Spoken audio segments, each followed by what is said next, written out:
So hey guys, welcome back to the channel. This is a story about what if Naruto is betrayed in the forest of death. If you guys enjoy this, what if? Comment down below. And let me know before I start. Please do support for more awesome content. And leave a like and don't forget to subscribe to my channel. And also share this video with your friends. And check out the description. And check out my playlist. So let's start the video. Chapter 1. You're weak. I had failed to bring Sasuke back. And now he belonged to Orochimaru. Without me, you are nothing. It was true. Without Kyuubi I could never have achieved anything. I would have been killed by Haku back in the land of the waves or Orochimaru in the forest of death or Gaara. And I definitely wouldn't have stood a chance against Sasuke. Not alone. All of my achievements belong to the fox. And I can't stand it. But how can I make myself stronger? You will never get stronger, not here. I could agree with that. That was the purpose of the training trip I am going to take with Hiro-sanin. Yes, loads to learn. Was it? Sarcasm. The sage will teach you nothing. Nothing you will want to learn. What would he teach that I would be so unwilling to learn? Naive human, he will teach you to draw more power. That doesn't sound so bad. From me. Why? Why does everything always have to come back to Kyuubi? For once. I would just like it. For everyone to trust in my own power. Slowly, 13-year-old Naruto Uzumaki opened his eyes to the new day. The light reflecting from the sun hitting the window was the only thing his gaze met. He quenched his eyes groggily before throwing his bandaged hand to cover them. Another dream. It seemed as though these thoughts were frequenting his mind more and more these days. Whether it was from a feeling of lacking in his own abilities or not, the truth of the matter was that they were beginning to trouble him. Fuck. Another fucking high card. Naruto took a deep breath to calm himself as his roommate once again cursed the heavens at her extremely bad luck in whatever card game she was playing at the moment. Her name was Jiraiya and she is the sole survivor of Orochimaru's elite guard. Apparently, she was picked up by Black Ops barely alive and brought back to the village for questioning. Healed just enough to keep her alive, but not enough to mend the broken bones in her body, which Ibiki Marino used to his advantage every night during her questioning. To be honest, Naruto just thought it was unjust torture. I mean, he knew that she helped Sasuke escape and knew she held a lot of information about the sound. But to re-break an already fractured ligament. To rip off her fingernails. Not even Naruto held enough of a grudge to say she deserved that. Yet he was growing to admire her faith with each day that went by. Ibiki had yet to break Taiya's resiliency. Night after night her painful screams shattered the room, but when it was all over Taiya simply spat at his boots and gave him the bird. Boy Dumbus. Get the fuck over here, I wanna play blackjack. Not being one to back down from a challenge, Naruto obliged half-heartedly as thoughts of his training trip with Hiro-sanin and of the dream continued to play through his mind. He wondered. What would Hiro-sanin teach him? He needed to ask him when he got the chance. Tell him up front he didn't want anything to do with the damnable fox inside of him. Staying at 20. Just try to fucking beat that bitch. Naruto shrugged his shoulders before flipping over his later card and laughing as Taiya stood guffawed at his hand. Blackjack, Naruto laughed. Fuck you. After a quick checkup from Shizune, a signature on a medical release form, and a lucky bastard from Taiya, Naruto Uzumaki was deemed a healthy boy, ready to walk the streets of Konoha once again. The streets, as usual, were bustling with hundreds of villagers going around the various marketplaces, trading coins for food, appliances, etc. Naruto couldn't help the smile that came across his face. These were the people he wished to protect with every fiber of his being. He watched their smiling faces admiringly as they interacted with one another, making their necessary transactions with the local vendors. The smile on Naruto's face only widened as he turned the corner and pulled back the flap to his favorite restaurant, Ichiraku Ramen. Oh, how he missed it. It had to have been at least 2 days since his last meal here. For Naruto, that was considered an unfaithful act. Fuchi Ichiraku submitted him to a small interrogation before finally deciding that Naruto had a legitimate excuse for his absence. As he finished up his 5th bowl, the flap was opened yet again to reveal Ino Yamanaka walking into the ramen stand. This act of God alone made Naruto spit out half the ramen he was chewing. Ino, when did you start eating here? Naruto asked in shock as ramen giblets showered all over Ichiraku, who made a disgusted look before going to wash her face off. Ino looked around embarrassedly before replying with a slim layer of disgust, ugh, no. Chaoji asked me to grab him some. Honestly, you'd think that he'd be full after the 3 helpings of hospital food. Chaoji's awake? Naruto asked again in a surprised tone. Ino nodded, yeah, he asked that either me or Shikamaru go get him something, and you know how Shikamaru. Naruto toned her out and just kind of nodded while he formulated his own plan in his head. He had acquired a nice amount of money from his last mission, even if it did end in failure, they did manage to take out 4 people listed in the bingo book, after all, and he felt like he needed to do something nice for everybody. And then I decided that ramen was probably the best thing to get, since it's cheaper than barbecue, Ino continued until she noticed Naruto's blank look. Hey, are you listening to me? She asked angrily. Naruto, upon hearing her, finally found the ability to snap out of his reverie at this and decided a change in conversation was needed. Fast. Hey, I got an idea. Let's bring ramen to everyone we know that's still in the hospital. Ino looked at him like he was insane before a wicked scheme cooked up in her head. Alright Naruto-kun, but only if you'll help me pay for Chaoji's tab. Naruto blinked before blushing. Alright Ino, but only if you promise never to call me Naruto-kun again. That was just. Anyway, sure. Ino smiled happily. She liked it when she got her way. The Konoha's secret delivery service was in effect. There was no way that Naruto and Ino could hide 10 boxed lunches from all the nurses that worked in the hospital. The nurses were insanely strict about the proper diet for their patients. So in a very ninja-like fashion, Naruto and Ino found themselves jumping sneakily onto the hospital roof and taking the stairs down into the hospital corridors. Coast is clear on the 3rd floor. Anybody we know down there? Naruto asked as he carefully, but barely, balanced 8 ramen boxes under his arms. Ino had gone in earlier and worked her magic on a male nurse. While he was distracted, she secretly had stolen the hospital registry from under his nose. Naruto wouldn't admit it out loud. But Ino was a very manipulative girl. Doesn't look like it, Ino stated with 2 boxes held securely under her arm and against her hip while checking the registry that was held in her other hand. Kiba and Niji are on the 2nd floor and Chaoji's on the 1st. Naruto nodded and led the way to the 2nd floor. With the coast clear, the 2 shinobi made their way to Niji's room.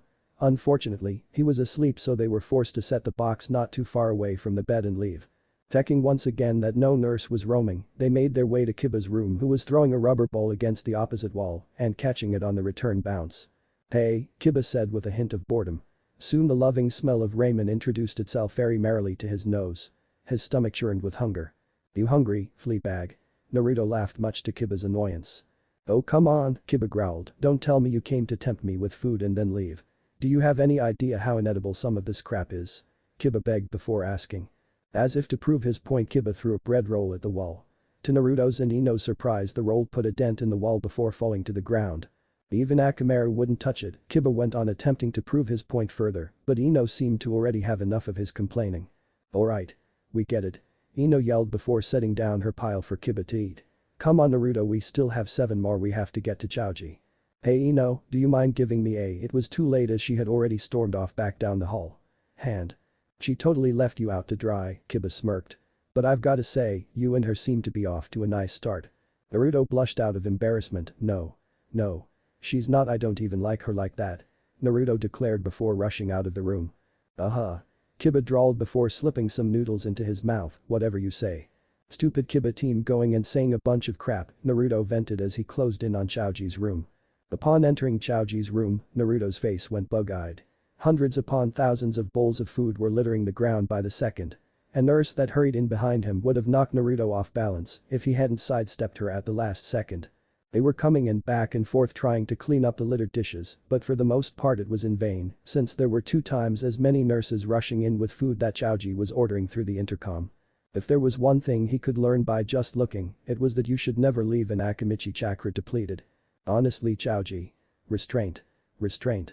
Restraint. Ever heard of the word? Ino raved while Chaoji downed 2 more meals. But Ino, I'm hungry, and Shikamaru said the best way to get all my chakra back was to get a full stomach. Chaoji whined. Ugh. Ino raged, when I get my hands on Shikamaru, where is he anyway? As if to answer the question, a hand shot out of a pile of bowls that were stacked up in the corner. This only seemed to add on to Ino's temper. Grr. Shikamaru. You were supposed to make sure he kept himself in check. That last nurse was crying with all the dishes she was carrying away. And what are you doing underneath all that garbage?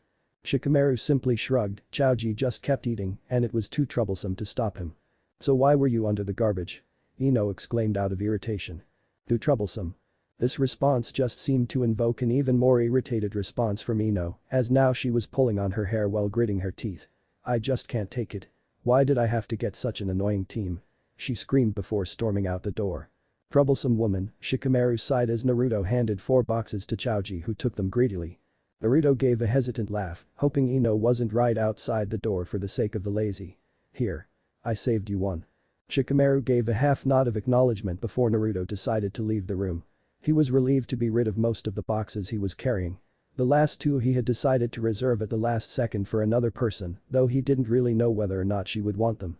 As he made his way towards the last room, Ino called out to him, "Hey, I thought we were giving the rest to Chaoji." She questioned. Naruto smiled half-heartedly before replying.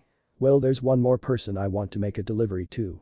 Despite her condition, Teiaya's room was under heavy guard by the Anbu Black Ops. Though an attempt was made to distract them, it, of course, was a failure. So after stating his reasons for being there and checking the contents of the boxes of raiment in question, he nodded that it was safe and that nothing harmful was hidden in the box. Thus, Naruto and Ino were thankful for being given entry. Though Naruto did have to admit that allowing a visitor to an enemy ninja was kind of… well, he didn't really have the word for it, but he was sure it wasn't a normal everyday thing. "What the hell do you want?" Teiaya asked upon seeing Naruto walk in to greet her and smirked as the blonde-haired girl made her way in right behind him. "Who's the slut?" Ino stood baffled at the term used to describe her. "Why you?" Naruto held up his hand to effectively silence Ino before looking back at Teiaya. "This is Yamanaka Ino, this is Teiaya." Ino just offered a fake smile, but Teiaya didn't seem to notice. "I'd shake your fucking hand if it weren't for the cast," Teiaya said, while glaring at the evil confining mechanism attached to her right hand. "Fucking cast," she muttered. "We brought you some food." Naruto started ignoring her comment and getting down to the point of his visit.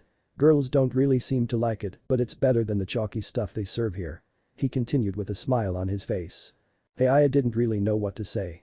Naruto could tell she was grateful by the look she was giving him, however the words thank you were probably not something that was regularly used in her rather colorful vocabulary. Whatever Teiaya said before turning her face to where Naruto couldn't see it, "I need someone to feed me though. My left hand can't do shit." This seemed to cause a rise out of Ino. You could be a little more grateful, we didn't have to." Naruto cooled Ino's temper again with a raise of his hand before smiling back at Teiaya again. "I think maybe I can handle that." The room was swept over with silence as Naruto fed Teiaya. Spoonful by spoonful the first ramen bowl slowly but steadily emptied out. As Naruto went to grab the second box, Teiaya stopped him. "That's enough." She started quieter than usual. Naruto would have protested had Ino not stopped him with her own question that had been bugging her. "I've never seen you around before. Are you new to the village or something?" Naruto wasn't going to lie to himself. The question scared him. How would Ino react knowing that Teiaya was one of the sound ninjas that helped Sasuke escape? "DCH. I wouldn't even be here if it wasn't for those damned bringing me in. I wish I would have just fucking died when that tree crushed me." Teiaya replied somberly. "Honest to God, your village is such a shithole, not as big a shithole as my shithole, but a shithole nonetheless." "Why do you say that?" Naruto asked while bearing the insults to his village. Teiaya paused at the question and looked Naruto straight in the eyes. Her eyes were empty of any life they may have once held, void of all emotion. This look she was giving was nothing but the honest truth. A bitter smile slowly formed on her lips as she began speaking. "Feeble-minded fool. You really think this place is amazing, don't you? It's not. You aren't even allowed to leave this shithole unless you are on a mission. If you do, you're automatically marked a traitor. Hell, I bet the only reason that shadow bastard was ordered to retrieve Sasuke was because he's the last of his precious little clan. Normally your village would just have fucking killed him on sight for such a betrayal." Teiaya's words were replaying slowly inside Naruto's head. He couldn't think of any moment where a ninja had left the village outside of a mission. Nor did he have a proper rebuttal that could falsify Teiaya's opinions. What would have happened if he had brought back Sasuke? Naruto had never really thought about it, but he knew he would probably face some severe punishment. Also, this place is renowned for some of the most famous ninjas, and yet they teach their students jack shit. Sharingan Kakashi probably knows over 1,000 fucking, and yet how many has he actually taught you? Hardly any. If any at all. Even Sasuke had noticed this. Was this why he left? Naruto's dream was slowly resurfacing in his mind. "You're weak. You will never get stronger, not here." All of his thoughts. All of his fears. They were being reassured once again with each breath Teiaya took. More words were spoken, and for the first time, Naruto began to realize something. This village wasn't perfect. "But what really fucking pisses me off is your sense of justice," Teiaya drawled on. "You assume as though every little thing you do is the right thing and then piss on other countries for having different beliefs. Seriously, have you ever fucking wondered how the Great Wars started?" she asked. "It began with a grudge between two countries and then two political leaders from those countries ended up arguing over their religious outlooks. Then boom, fucking war breaks out, leaving families separated and lives destroyed. All because the shit hit the fan between two fat-ass politicians. Naruto didn't really know what to say to that, but judging by the loneliness that reflected within Taiya's eyes, he could tell that part of her own life story was hidden within her words. The room was silent for quite a while. Even Ino didn't really seem to know what to say to any of the things being said. Naruto had never really looked at the world as a whole. It was a whole new experience for him. So if Konoha is so corrupt, why are we considered the greatest nation? Ino asked, genuinely confused. DCH. Taiya rolled her eyes, is that what they teach you in your fucking academies? How great are you? Big fucking deal. So you've won all the wars you've ever been in and killed the greatest demon in the whole fucking land. I'll admit you've got a pretty tight army of elite ninjas with bloodlines and shit, but the truth is it's made you arrogant and cocky. The whole fucking world is just begging to see Konoha get blown to hell after their cockiness makes them bite off a little more than they can chew. Ino couldn't hold the scoff back from the vulgarity of Taiya's vocabulary.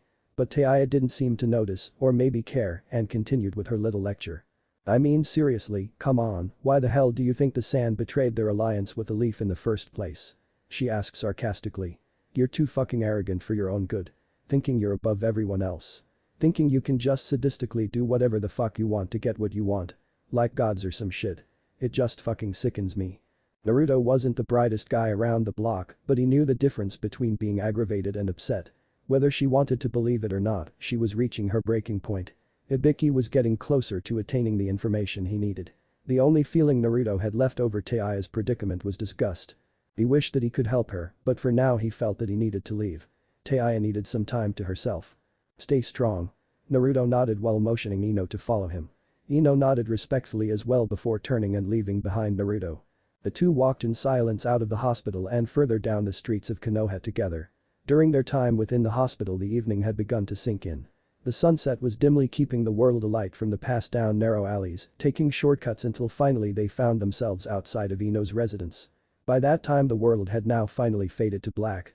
Naruto managed a half smile and a nod of acknowledgement to Ino in the darkness before turning in the direction of his own home. Naruto. Ino called, chasing him down. Listen. About what Taiya said. It was dark, but Naruto could tell that Ino didn't want to be talking about this anywhere out in the open. For that matter. Neither did Naruto. Let's take this ramen back to my place and heat it up. Then we can talk about everything afterward.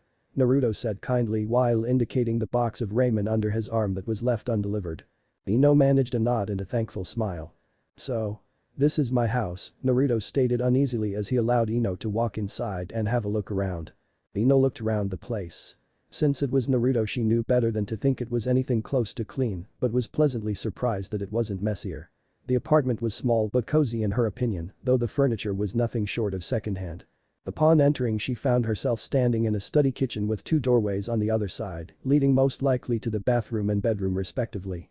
The floor was littered with a few ramen cups and a few important papers scattered around the floor, but overall it was a pretty upkeep house. I'm impressed, Naruto, it's not nearly as messy as I thought it would be. Ino attempted to compliment. Thanks. I think, Naruto said while muttering the last bit to himself. Ino took a seat on the couch while he busied himself in re-preparing the cold boxed ramen. The minutes ticked by and neither said a word to the other. Eventually the ramen was at an acceptable temperature to re-serve the hungry ninja. Naruto grabbed two clean bowls from the cabinet and split the ramen equally between the bowls. Naruto then brought the warm ramen over to the table and served them, setting each bowl on opposite sides of the table. Upon seeing that the meal was done, Ino sighed and sauntered over to the table and sat down. The two faced each other for a second before turning their attention to their respective bowls of ramen. Neither knew where to begin. It was obvious that Taiya's speech had led both of them questioning their beliefs. They finished their meals and laid them aside before finally looking back at each other. Well. What did you want to talk about? Naruto sighed, deciding that was the best place to start even though he already knew the answer to the question. Taiya-san. She's an enemy ninja. Isn't she? Ino asked cautiously. Naruto simply nodded. Then how do we know that she wasn't just trying to manipulate us? She asked. You tell me. You're the mind reader after all. Naruto stated as Ino looked down quietly, trying to sort her head out. I haven't known her long, but Taiya isn't a bad person. She's grown up like me. Alone. I think she acts tough so that she doesn't show others that it hurts. I think you know that too. But. She can't be right, can she? Ino asked, laying her whole dilemma out on the table. The village is our home. These thoughts, this mindset. It just doesn't seem right for a leaf ninja to be thinking these things. The two of them had been shown Konoha from a worldly perspective, and now faced with that perspective, they found themselves questioning their faith in the country they had so sworn to protect with their lives. Well. Let's just try to forget about it for now. Naruto decided to cause Ino to raise her head to look up at him. Well. Maybe not forget, but just stop thinking about it until we get our head straight. I think Tei is right about one thing though, and that is that they aren't teaching us properly. Ino nodded in agreement, no kidding. Every time I try to ask Asuma-sensei to train us, we always end up at either the barbecue place or on the shogi board. It's so annoying. Troublesome. Naruto grinned, which caused Ino to lean over the table and smack the back of his head. Don't you dare pull a Shikamaru on me right now, Ino glared before softly smiling at the knuckle-headed ninja. Alright. Geez, why do girls always have to get violent around me? Naruto questioned the heavens, which somehow caused Ino to laugh. It's because you're a baka. She smirked before sticking her tongue out. The rest of the night was filled with playful teasing and an old board game and playing cards that Naruto managed to drag out from his cupboards. Naruto was under the suspicion that Ino was cheating by looking at the answers inside his head, but when he called her on it, well, it just didn't ever get either of them anywhere. Well, Ino sighed, it's getting pretty late and I bet my parents are worried sick by now. Naruto nodded as he walked her to the door of his apartment. You want me to walk you home or anything? He asked kindly. This caused Ino to blush innocently before replying, no, that's okay. I can take care of myself. Naruto nodded as goodbyes were exchanged and Ino walked away into the night silently. An instant thought came to Naruto's mind, however, which caused him to have to chase her down. Ino. Naruto yelled, calling her attention back to him. Hey, since we both have lazy senses, I was wondering if you'd like to train with me sometime. Ino seemed to perk up, hey, that's a great idea. Just be ready, because I'm not holding anything back.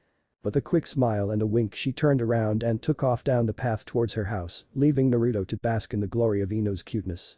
Naruto had never really paid attention to Ino before today, but he knew one thing for sure about her. She sure was fun to be around.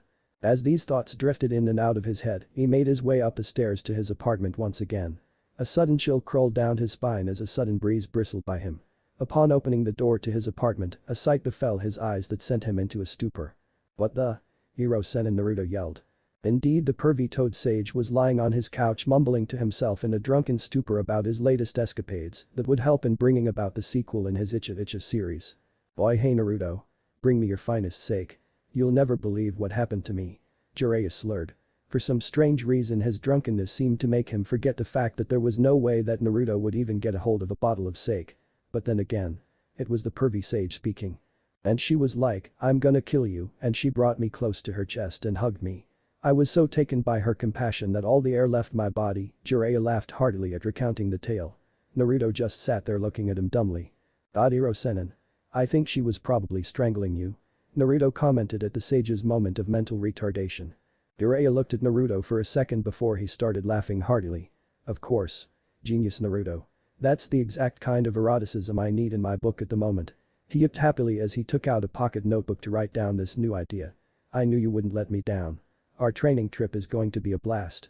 I'll show you all the arts of seduction and… Jiraiya continued his ramblings as a guilty look began adorning Naruto's features.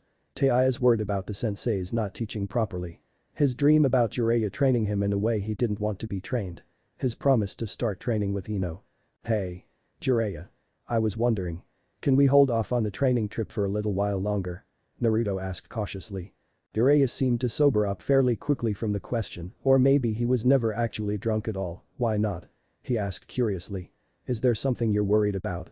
Well, a lot's been going on, Naruto said quietly as he tried to find the words that could properly express his emotions. I just need some time to think about everything. And you can't do this during the trip? Jiraiya inquired. Naruto didn't really have an answer to that question that wouldn't get him into hot water, so instead decided on a half-truth. Well, I promised somebody that I'd train with her for a little while and… With her? Jiraiya grinned wide like a Cheshire cat. Well, why didn't you say so sooner? Who's the girl?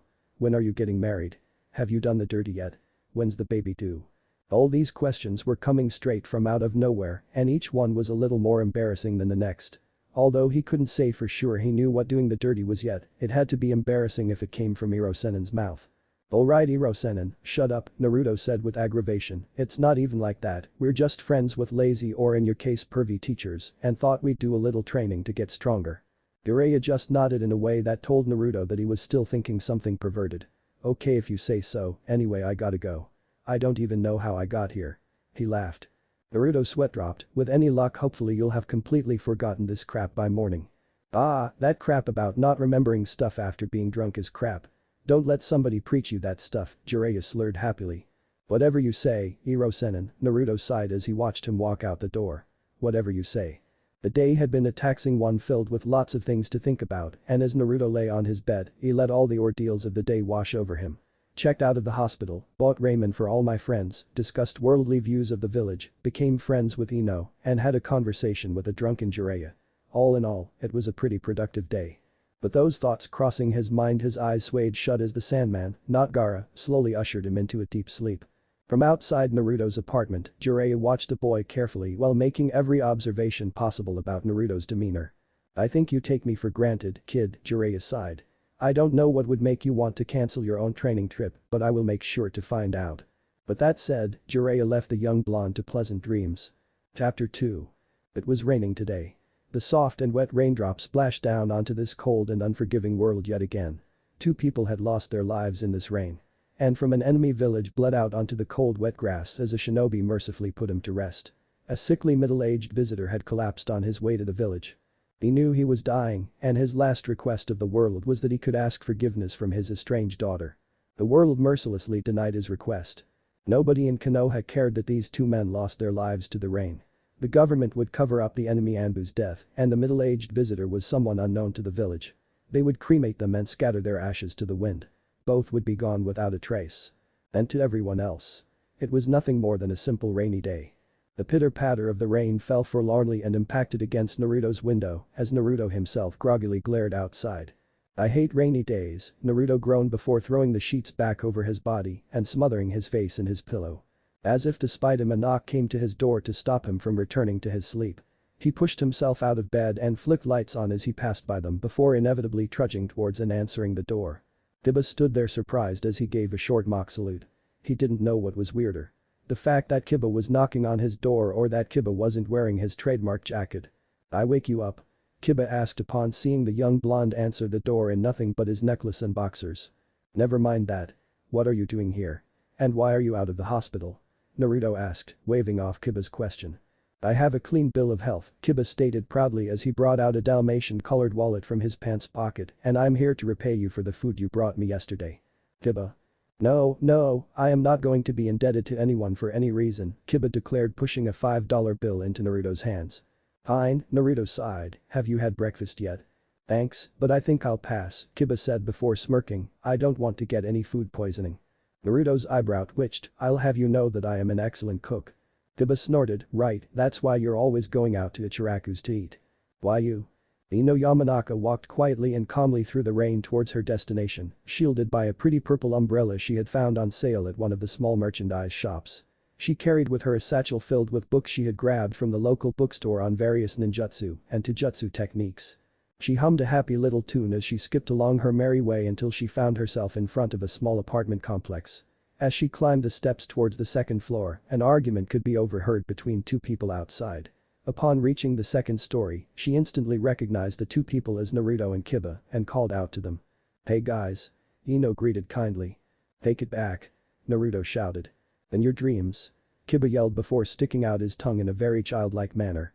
Time seemed to go in slow motion for Ino as Naruto suddenly tackled Kiba towards the stairs. The 2 boys were in midair twirling towards her. Her legs couldn't move.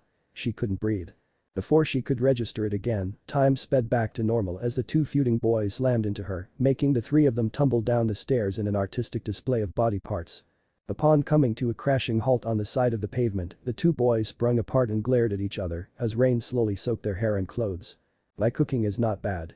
Naruto exclaimed vehemently.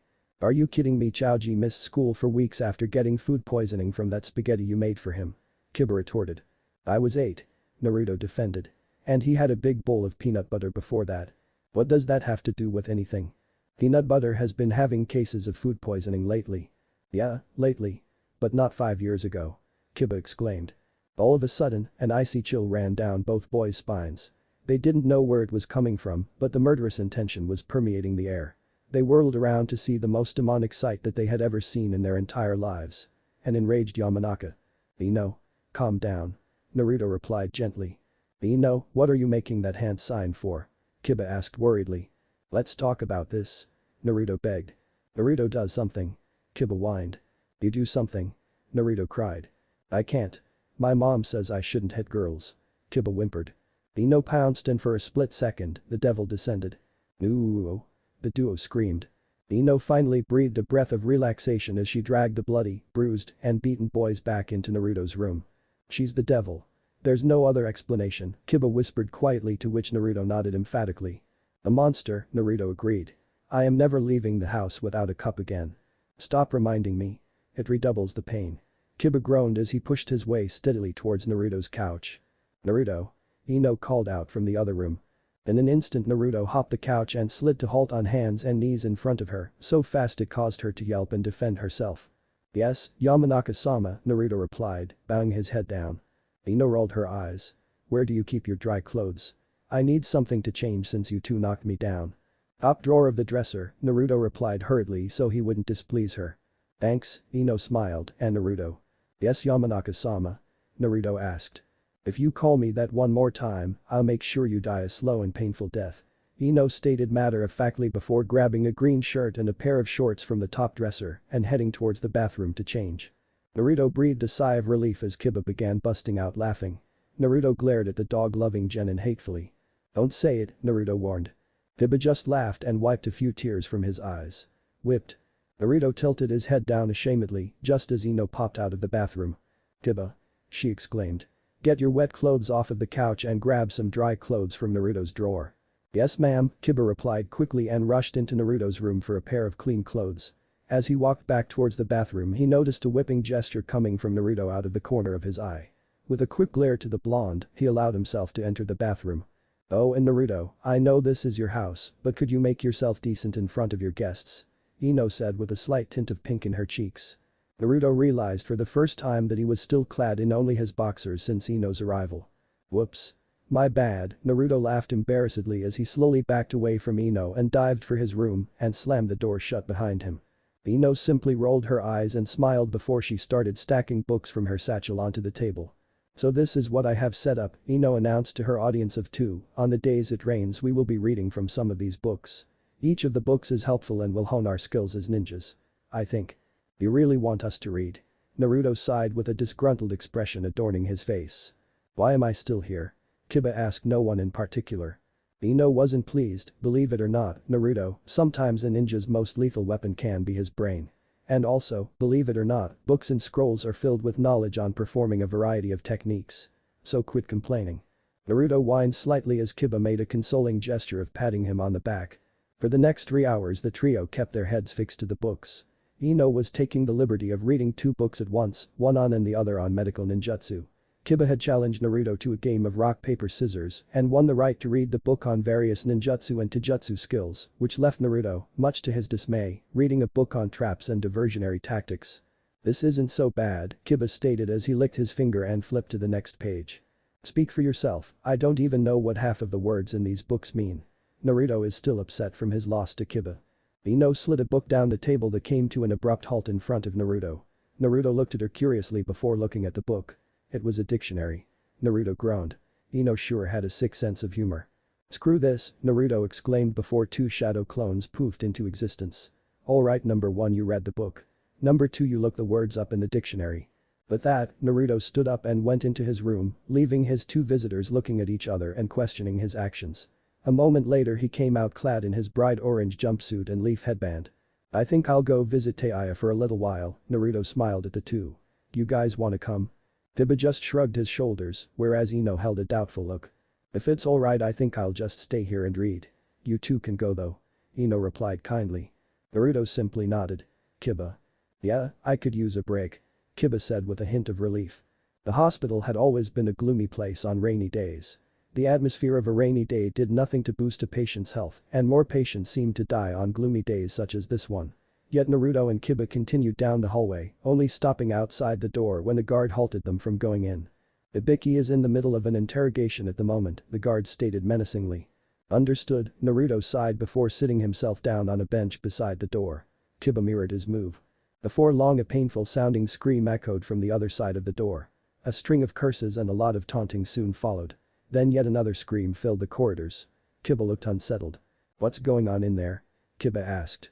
"She's one of the sound ninjas that helped Sasuke escape," Naruto replied quietly. "They keep torturing her to get information, but she won't budge. This may sound strange, but you can't help but admire her for it." Kiba adorned what Naruto thought to be a thoughtful look before replying, "I guess I can see your point." Not too long later Ibiki came out of the room. He gave Naruto and Kiba an uninterested glance before walking off. With his interrogation completed, the boys were allowed access to Teia's room. Teiya looked like she had taken a turn for the worst. Each of her fingers had been broken and she sat there helplessly trying to snap her fingers back into place. "Need some help?" Naruto asked softly. Teiya didn't say anything. She simply glared up into his blue eyes before forcefully pushing her right hand in his direction. Naruto tried to make it as quick and painless as possible as he snapped and popped each finger back into place for her. Once he had done that, she, herself, snapped her left hand's fingers back into position. "I'll give you one thing," Naruto stated. "You certainly know how to take it." TCH. Teiya sighed, "If I got the chance, I'd castrate that son of a bitch." The atmosphere went silent as everyone in the room tried to find something to talk about. Surprisingly, Teiya settled on a conversation with Kiba. "You're the bastard who killed Seiken and Yukin, right?" she asked with a hint of venom. "I had help," Kiba replied simply. "DCH," Teiya scoffed. "Of course you did. Only proves my point further how unfair life is sometimes." The door suddenly slid open as Ino slowly but steadily walked inside the room. The three only slightly recognized her as she brought herself beside the other two visitors. Teiya looked like she was about to acknowledge her when Naruto cut her off. "Why do you say life is unfair?" Teiya measured him for a moment before doing the same to the other two before sighing and replying, "I dedicated my life to serving Lord Orochimaru. We had a plan to destroy Konoha village from the inside out. To end their high and mighty supremacy bullshit. It turned out to be nothing but a fleeting dream," she continued. "The sand realigned themselves with Konoha and our leader had his arms rendered useless. So he sends us to get Uchiha for his new body. Uchiha decides to come with us willingly and yet this shithole refuses to let it happen. It sends the genin of all things to take the Uchiha back. You systematically separated and killed us off. My comrades. My friends. And yet here I am, every day, being tortured for information. Information that's probably not even good anymore. It fucking sucks." Naruto watched on starstruck by the amount of pain that she had been holding back. Silent tears fell down Teia's face and she did nothing to stop them. For the first time, Naruto began to realize that even though she was an enemy, she was still human. He didn't know how the others felt about this, but he felt sorry for her.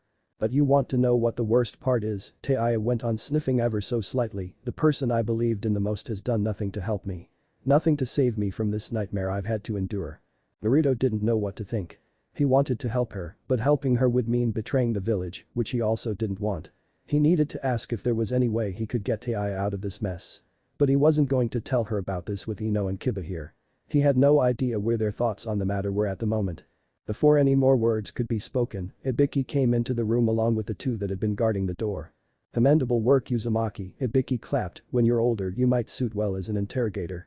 The group of young teens looked around at Ibiki confusedly before Teiya pierced Naruto with the most menacing glare he had ever seen in his life. "You son of a bitch. You set me up." Teiya shouted furiously. "You set yourself up," Ibiki stated soberly. "This room is littered with hidden microphones. We monitored every conversation you had in this room. Take her away." The two guards tugged Teiya out from her bed. Her broken legs she had slung came crashing down hard onto the cold linoleum floor. A painstaking sob came out from her body as she was carelessly dragged out of the room. "Where are they taking her?" Ino asked with a hint of worry. "The jail cell. We'll keep her there until her public execution," Ibiki stated. "Public execution," Kiba reiterated with bewilderment. Ibiki gave him a glance before nodding. "The people will want to see someone brought to justice for kidnapping Sasuke Uchiha." Was this really how society was? The government hid the true details of Sasuke's capture and instead informed the people that it was a kidnapping. Why? Naruto couldn't begin to understand why there was such a need for that kind of lie. This is the way of the world, kid. Higher-ups lie for self-glory. Some might call it injustice or unfair, but that's just the way the world is. Corrupt. The fox was getting underneath him again. And yet, at the same time, he couldn't help but feel the same way about the subject. "We'll keep her locked up in a detention facility until her execution Saturday," Ibiki stated while carefully watching Naruto. "I'll be looking forward to seeing you three again in future exams." Naruto, Ino, and Kiba quietly walked back to Naruto's home. Upon reaching there, it became extremely quiet. Ino had taken up to checking if her clothes were dry. Kiba had grabbed his book again and started reading. Naruto, however, had gone straight to the couch and was now staring up at the ceiling. "It's all my fault," Naruto acknowledged, causing Ino and Kiba to look at him. "She's going to die because she trusted me." "Naruto," Ino said quietly with a hint of sorrow. "It would have happened eventually anyway," Kiba declared. "So you shouldn't beat yourself up about it." "But it's on my shoulders," Naruto started quietly getting up. "So what?" Kiba said uncaringly and slightly confused. "She's an enemy. I don't get what the big deal." Naruto first collided with Kiba's face. Ino gasped as Kiba fell back onto the floor. Kiba shook his head as though not quite understanding what had just happened. "What the hell was that for?" Kiba yelled as his hot-headedness gave rise to his anger.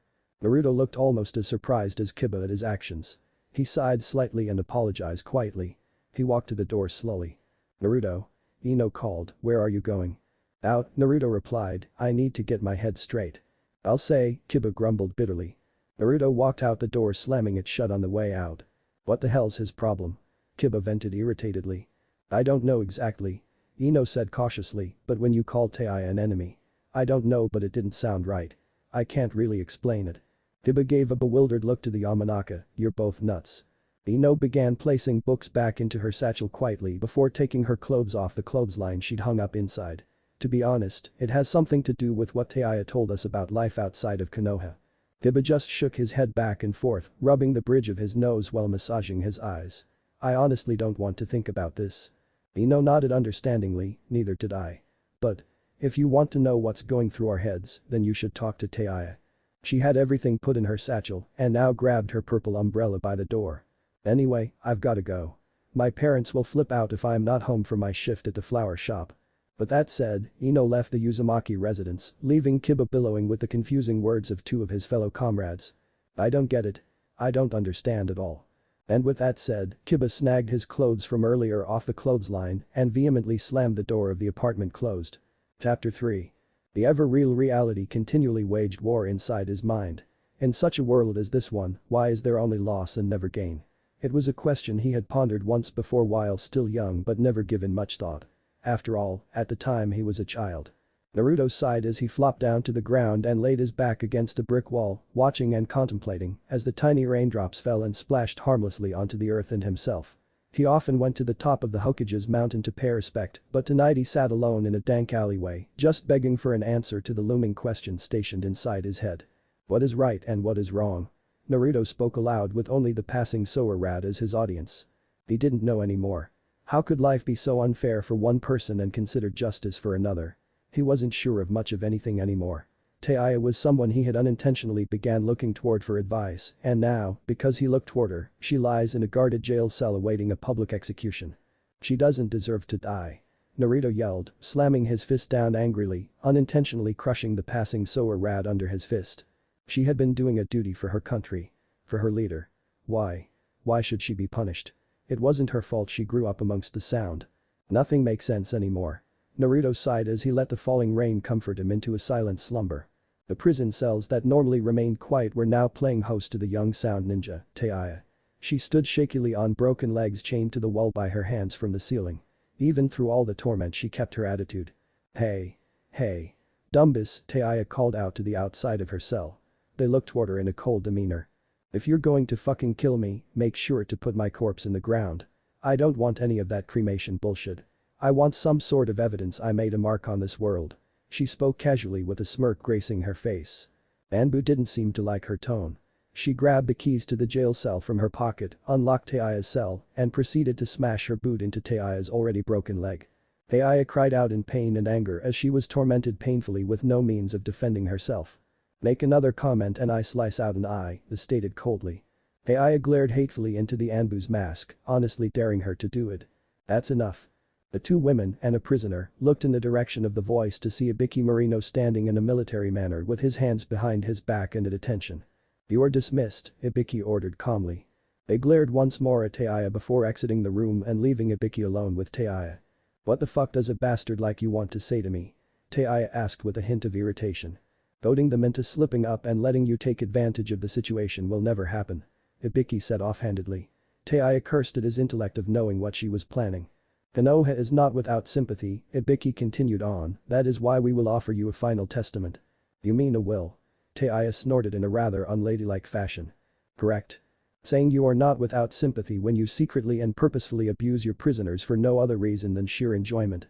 Do you want my final testament? Fuck off. Taiya shouted. As you wish, Ibiki said rather formally. Remember Miss Taiya. 2 more days. And your life is over. He reminded her before walking out the door.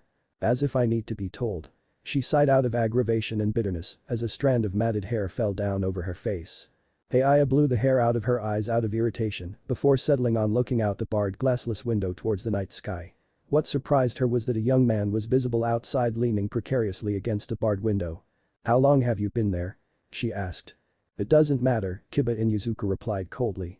I still haven't forgiven you, you know. Like I fucking care, Taiya retorted, causing Kiba to snarl to himself. It quieted for a while with the only noise in between being Taiya's shackles as she unsuccessfully tried to find a comfortable position to sleep while standing up with broken legs. You know. Kiba finally spoke up, with how Naruto and Ino speak of you, they almost had me fooled that you were somebody important. What are you talking about? Taiya questioned. You said something to Naruto. An opinion he values so much that when I degraded you, he decked me. Kiba stated. What the hell could someone like you possibly say to him that is so important? Taiya lifted her head to the ceiling in a contemplative fashion before replying, fuck if I know. Kiba whirled around and shook the bars on the window, glaring furiously at Taiya. Tell me the truth. What did you say to them? Taiya looked long and hard into Kiba's glaring eyes before telling him plainly, a person like you would never understand. Try me. Hein, Taiya laughed bitterly. What's the difference between a name and a face? Kiba looked at her completely baffled, what does that have to do with anything? To most people it means nothing and to a select few it means everything. Taiya declared. A person can share a name with another person. People often take pride in their clan name and what it means to them. For some it is their bloodline and for others it is what makes them unique. But that's not exactly true. Yeah, and why's that? Kiba asked, annoyed. People think their names are unique when others across the globe likely share it. What really makes a person unique is their face, and yet the sad thing is that many people will stand in front of the mirror, trying desperately to fix themselves to look better, prettier, nicer and whatever other bullshit. It's a sad world we live in when one of the few things that make us unique is so easily discarded. And how strongly do you believe that bullshit? Kiba snarled. Enough to discard my last name, Taiya replied calmly and quietly. Kiba shrugged his shoulders before slamming his fists into his pockets and turning back away from Taiya to the position he was in earlier. So what the hell does that silly speech have to do with what you told Naruto? He asked. But the world cares a lot more for what is meaningless than what is meaningful, Taiya started with a hint of disgust. Girls like that Yamanaka girl make me want to retch when I look them in the eye. She's the exact kind of person I despise the most. Hey, Kiba interjected, look. I get it. Kinda. Taiya breathed a heavy sigh, letting herself simmer down from her one-sided debate. So did I answer your question? Yeah. Kiba said, pushing his head back against the barred glassless window. I gotta go. They will be coming back by this side in a few minutes. How the hell do you know that? Taiya questioned, but the only answer she received was Kiba patting his nose with his index finger before spreading his hands in opposite directions and free-falling off the small edge he had been standing on and out of Taiya's sight. Naruto coughed, rousing himself from his slumber. He had been walking around in the rain and yet now he was in his apartment sitting up in his bed. Morning had set in. Nothing seemed out of the ordinary. He scooted himself off of his bed and just as his legs touched the floor a massive headache hit him like a ton of bricks as a vast amount of information swirled through his head. He forced himself out of bed and towards the kitchen. As he came around the corner, there, lo and behold, was Jiraiya sitting at his kitchen table. He was studying over some of his famed research notes while creating a rough draft for his next novel. He even had the stereotypically acclaimed reading spectacles adorning his eyes as he jotted down new sentences filled with perverted material. He giggled delightedly as he read over what he had written. But Naruto really didn't give a damn about that at the moment. All he wanted was the ibuprofen. As he reached into the medicine cabinet, Jiraiya spoke aloud, found you in an alley last night. I thought it'd do well to bring you home. Thanks, Naruto muttered thankfully. The least I can do for my little travel buddy, Jiraiya grinned from ear to ear before turning serious. Can I ask why you were there? Looking for a little peace and quiet, Naruto said. Mull things over in my head. Naruto blinked. Mull. Since when in the hell have I used that word? Jiraiya looked particularly baffled. That's not a common term used by a 12-year-old. I saw you had a dictionary opened, but I had no idea you could actually read it. Naruto was too confused to allow the provoking humility of Jiraiya's statement to impact his thoughts. He knew and understood things he was sure he didn't know the night before. Suddenly, realization hit Naruto that all the new information he had attained was over the subjects he had told his shadow clones to read over. Traps, diversionary tactics, and the dictionary. It was as if. Holy shit. Naruto exclaimed so suddenly that Jiraiya tipped over the chair he was sitting in and tumbled onto the ground. But Naruto had no time to think about that. He quickly summoned 2 more shadow clones and instructed them to continue reading the book and dictionary from yesterday. Hiro-senin. I can learn what my shadow clones read. Naruto yelled excitedly. You mean you didn't know that? Jiraiya moaned as he pushed himself up and off the floor, popping his back where needed. Boy, I'm going to overload you on your trip. You're going to need it. Naruto glanced up at him with a bored expression on his face before sticking his tongue out at him. Jiraiya's eyes twitched. Come on, we're eating out. Ino Yamanaka sat boredly behind the counter of her parents' shop home as she watched her mother whistling an unpleasantly upbeat tune as she finished watering a small patch of tulips with a gardening hose before positioning the nozzle to spray over some blooming roses nearby. Mom? For the last time, Ino, no. But Mom, Ino begged. I need to start training or I'm going to fall behind everyone. That's not my problem, sweetie, her mother retorted. You should consider quitting your ninja training. Start helping me out with the family business. Mom, Ino scoffed, I can't just water plants for the rest of my life. Besides, it doesn't pay too well anyway. Ino wished she could take back that last statement at the look of fury in her mother's eyes. You look here, Missy, her mother went off, maybe it's not the best paying job, but it's where a young woman such as yourself belongs. Men are the breadwinners of the family, let them do the ninja training. You, however, need to be focusing on your etiquette to attract a nice young suitor so you can birth strong children. Ino shook her head ashamedly, Mom, look, I tried living that way. I did. But the Chunin exams really put everything in perspective for me. Everybody that was there was stronger than me. Well, of course they were. Her mom scolded, oh. And to think they made you fight your best friend, Sakura.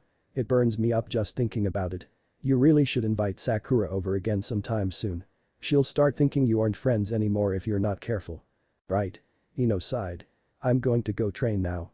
Ino untied her apron and set it on the counter and marched toward the door. Ino, her mother called out, I said you need to stay here and help me manage the shop. Get back here this instant. I quit. Ino stated coldly as she slammed the door and walked out to the training grounds. Hey. Hiro-senin. Can I ask you something? Naruto took notice when Jiraiya stopped mid-bite through his sandwich as a curious look grazed his face at Naruto's seriousness for his preluding subject. Go ahead, he answered. How do you determine what is right and what is wrong? Naruto asked quietly and prayed for the wisdom he sought from the wizened toad sage. Jiraiya looked at him as though he was stupid. Well, when someone does something that negatively affects another person, that is. Let me rephrase that, Naruto interjected, having not said his question right. How do you determine? Not really guilt and innocence. More like justice and betrayal. Jiraiya asked unsurely, trying to help the dilemma. Yeah. Naruto yelled with a hint of thankfulness and relief. Jiraiya looked up to the sky while scratching the bridge of his nose in quiet contemplation before replying with the utmost seriousness, I honestly don't know, Naruto. It's a question that has induced quandary to the masses since the dawning of time.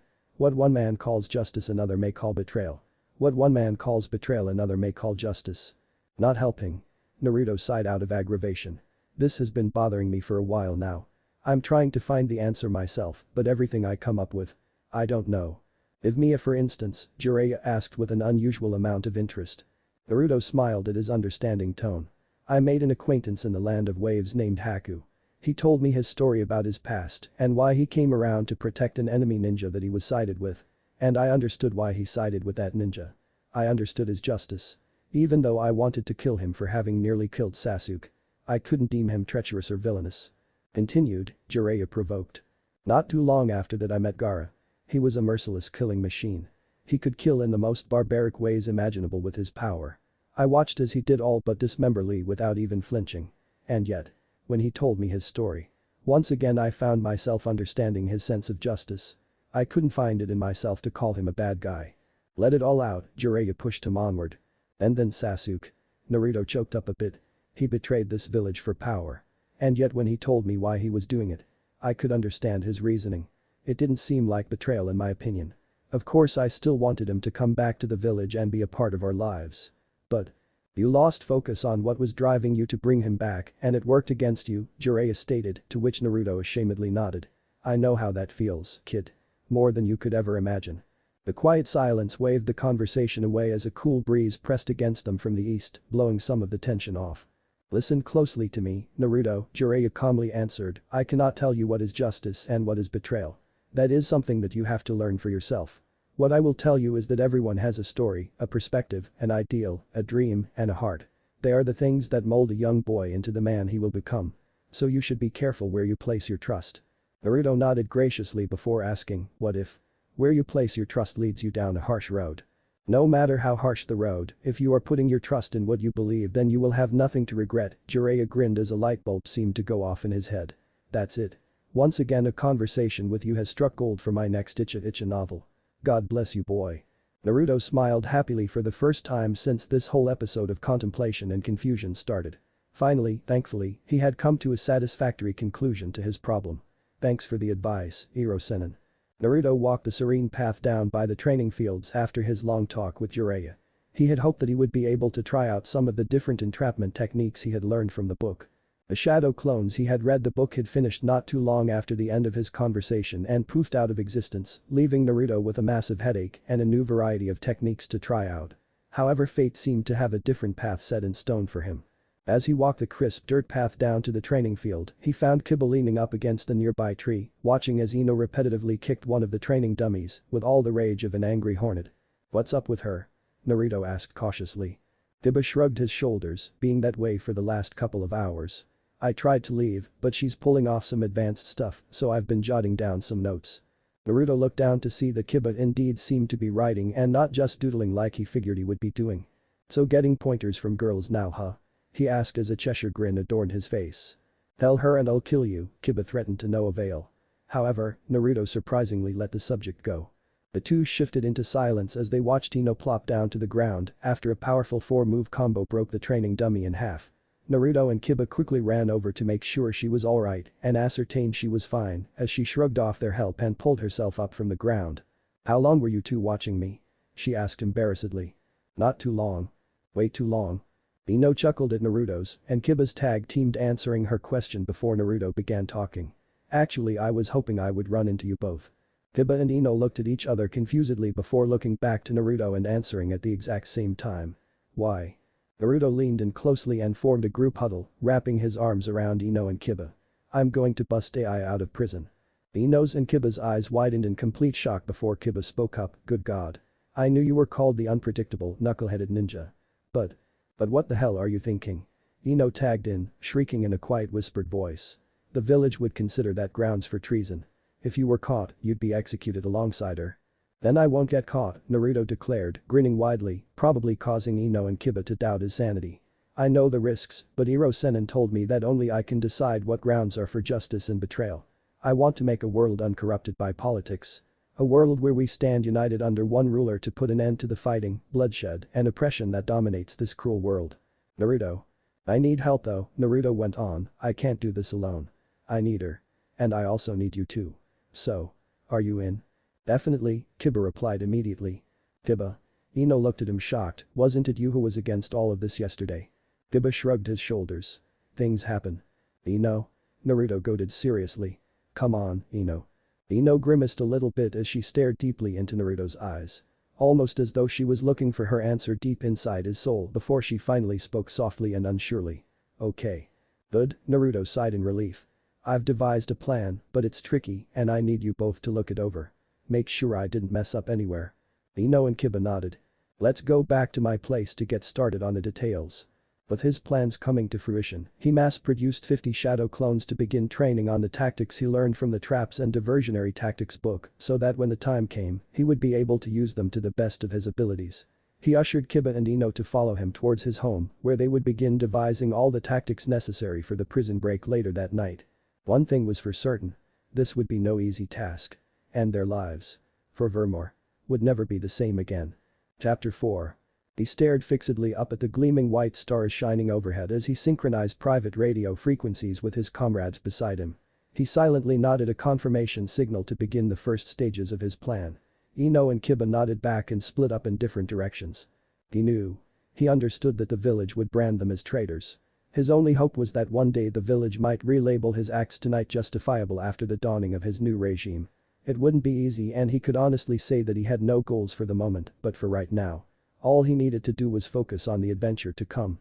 The very thought of it. Had Naruto almost bursting at the seams with excitement. He scurried to position himself a block away from the facility Taya was imprisoned in. Kiba had already relayed him the information that she was on the 4th floor, south wall, and second cell from the right. They had all the information they needed. There was only one minor little hiccup. How do we escape after we get her out?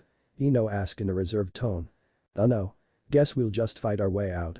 Naruto asked looking at Kiba who nodded agreeably. Ino stood completely baffled. That's the most retarded idea I've ever heard in my life. Ino yelled, smacking the two of them upside the head. We're not dealing with a few little genin. What we're doing will warrant the and even the ingenins to stop us from getting away. Yeah. So. What's your point? Naruto asked cautiously. Hopeless.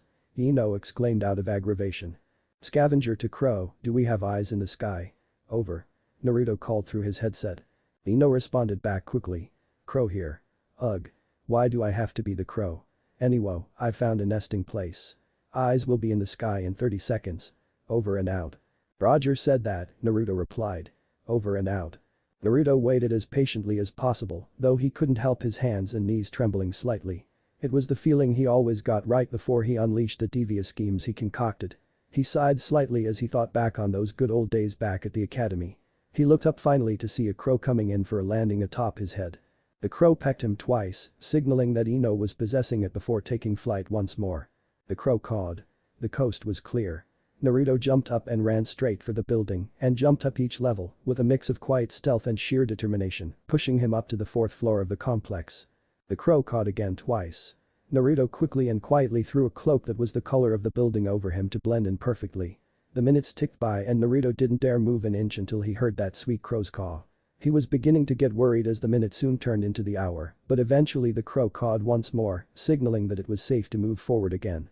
It was the most dangerous game of red light, green light imaginable. He edged along the southern wall now and finally after much stress reached his destination outside Taiya's cell. He pushed himself up against the wall. No one would be able to see him because of the awning above him. Taiya, he whispered to the limp form dangling by the chains binding her wrists. Ibiki had unmercifully wrapped her chains over a support beam. His words failed to reach her as she made no indication that she had heard him. Her head remained lolled forward. If Naruto hadn't known better he would have figured she was already. The SST. Taiya. Naruto whispered again shrilly hoping to evoke a response. There was none. Naruto was beginning to panic as the crow fluttered in to rest on his shoulder. Seeing the situation the crow slipped in between the bars and landed atop Taiya's head. It pecked it once or twice and Taiya groaned out of irritants. I'm not dead yet you no good fucking piece of shit. Taiya yelled, shaking her head wildly, causing the crow to topple before taking flight again. It flew out between the bars and looked at Naruto before pecking his hand 3 times. It was a sign that Ino was letting off the. Playing it like a professional, Naruto congratulated her. Not too long after he spoke the crow toppled over dead. It had been overexerted by Ino's. Thus it acted as a sign that Ino had released her on the poor little critter. Naruto quickly swallowed any sadness he may have felt and redirected his attention to Taiya. Taiya. Are you awake? He asked in a non-disturbing tone. Yeah, Taiya said. That you, Uzumaki? That's me, Naruto stated heroically. I'm here to get you out. Taiya shuffled a little causing the chains to rattle. Naruto watched her carefully trying to decipher her body language but it was proving hard as all he could see was her silhouette. Is this some kind of guilt trip? You've gotta bust me out because you put me in here. Taiya laughed bitterly. Stay the fuck away from me. Naruto sighed slightly, I do feel bad for that. I didn't know they were listening in on our conversation, but that's not why I'm doing this. Taiya raised her head slightly at his words before sagging it back down, do yourself a favor and forget about me. I don't want to live anymore. Naruto's head began spinning as he tried to process what she was saying. Why? He asked. I have nowhere else to go. There's no way the sound would accept me back. My team is dead and my dreams are finally shattered. Naruto carefully processed everything she said before responding, you want to die. That's right, Taiya stated. I don't understand. I'm risking my life here trying to save you. Naruto declared. I don't give a shit, Taiya responded. This was not part of his plan. Not to mention the heartbreaking feeling that Taiya's words inflicted upon him. This was a person he looked up to and whose ideals he had made his own, and yet now she stood before him a mere shadow of her former self. Naruto slumped down in front of her window in quiet contemplation. What a weird feeling. What? Taiya asked out of annoyance. How do you cope when one of the few precious people in your life no longer believes in herself? Naruto thought aloud as if to answer her question. It almost feels like I've lost a bit of my purpose. Well good, Taiya spoke snidely, maybe you'll go home to your few precious people and leave me the fuck alone now? She asked hopefully. I can see it from here, Naruto responded in an out-of-focus manner, your execution platform. It's the place where your life ends so long as you stay stubborn. Lucky you to be able to see it, Taiya retorted, pulling slightly on her chains. Naruto sighed out of exasperation and scooted down the side of the wall in a squatting position looking out over Konoha. At the beautiful city in the dead of night and the amazing Hokage monument that stood in the distance. He smiled slightly as his eyes lay upon the old schoolyard and became somber as his sight passed by his training grounds and the memorial stone. Taiya, what was your dream? Naruto asked quietly. My dream is to become Hokage and have everyone look up to me. To treat me like I'm somebody important, you know. So you're a boy who wants to hog the limelight, Taiya stated knowingly. Personally, that's a rather childish goal. Naruto thought it over in quiet contemplation, maybe. Everyone refused to acknowledge me growing up, so I guess it's only natural to have a goal such as that. He said as he looked up to the night sky, but it's still a goal, a dream. People who can't make goals for themselves. They just waste away. They give up hope too easily and forget what it means to be alive. They lose focus on life and watch it zoom by without a care in the world. So what are you trying to say? Taiya acknowledged in a dark looming voice. What happened to make you want to quit living? Naruto asked concernedly. Silence. Neither spoke for what felt like eons. Time had ticked by at a crawl with Naruto continually looking up to the stars as if hoping that his imprisoned comrades' problems were answered within them. Her chains rattled slightly as she shuffled her feet and answered uncomfortably. I have never cried. Not once. Nor do I ever intend to. So why should I have to dig up one of my sob stories to give you an answer? Because you are my friend, Naruto said comfortingly, and I want you to know that I will always be there for you. Even through the bad times. Naruto could hear the steady intake of breath his words had caused in Taiya. He needed to know what had broken her. You can't mend what is broken without all the pieces. And although he was pushing for time, none of it seemed to be near as important as this conversation. What the hell is with you? Taiya yelled. What the fuck is so interesting about me? I'm your enemy. I helped your best friend betray the village you love. You're scum. A Konoha bastard. You don't care about anybody but your own. You have nothing to gain from this. Get the fuck out of here. No, Naruto stated plainly. I'll call the fucking guards. Then do it. Naruto replied seriously. Maybe then I can finally understand why you've given up on yourself. The small but shaky intake of breath could be heard from inside the jail. Naruto's eyes widened. She couldn't possibly. Guards. She screamed out desperately. Naruto's jaw dropped. What the hell? He yelled. You actually did it. He could hear it. The fast-paced footsteps of Konoha's Black Ops are closing in at an alarming rate. Naruto narrowed his eyes and switched his radio back on and tuned it to all frequencies in his private party. We've been compromised. Follow through with the plan. Kiba, do it now. Naruto yelled into the mic. The issue ordered a two-headed white dog to emerge from out of nowhere in front of the Hokage monument before proceeding to impact the mountainside and causing a small avalanche. Naruto didn't have time to watch as the legendary heroes who protected the village crumbled and fell, smashing upon impact and crushing a few houses beneath them. Diversionary Tactics Basics Number 1, do something so unthinkable that your enemy will have to pause to look at it. Naruto charged up his Rasengan.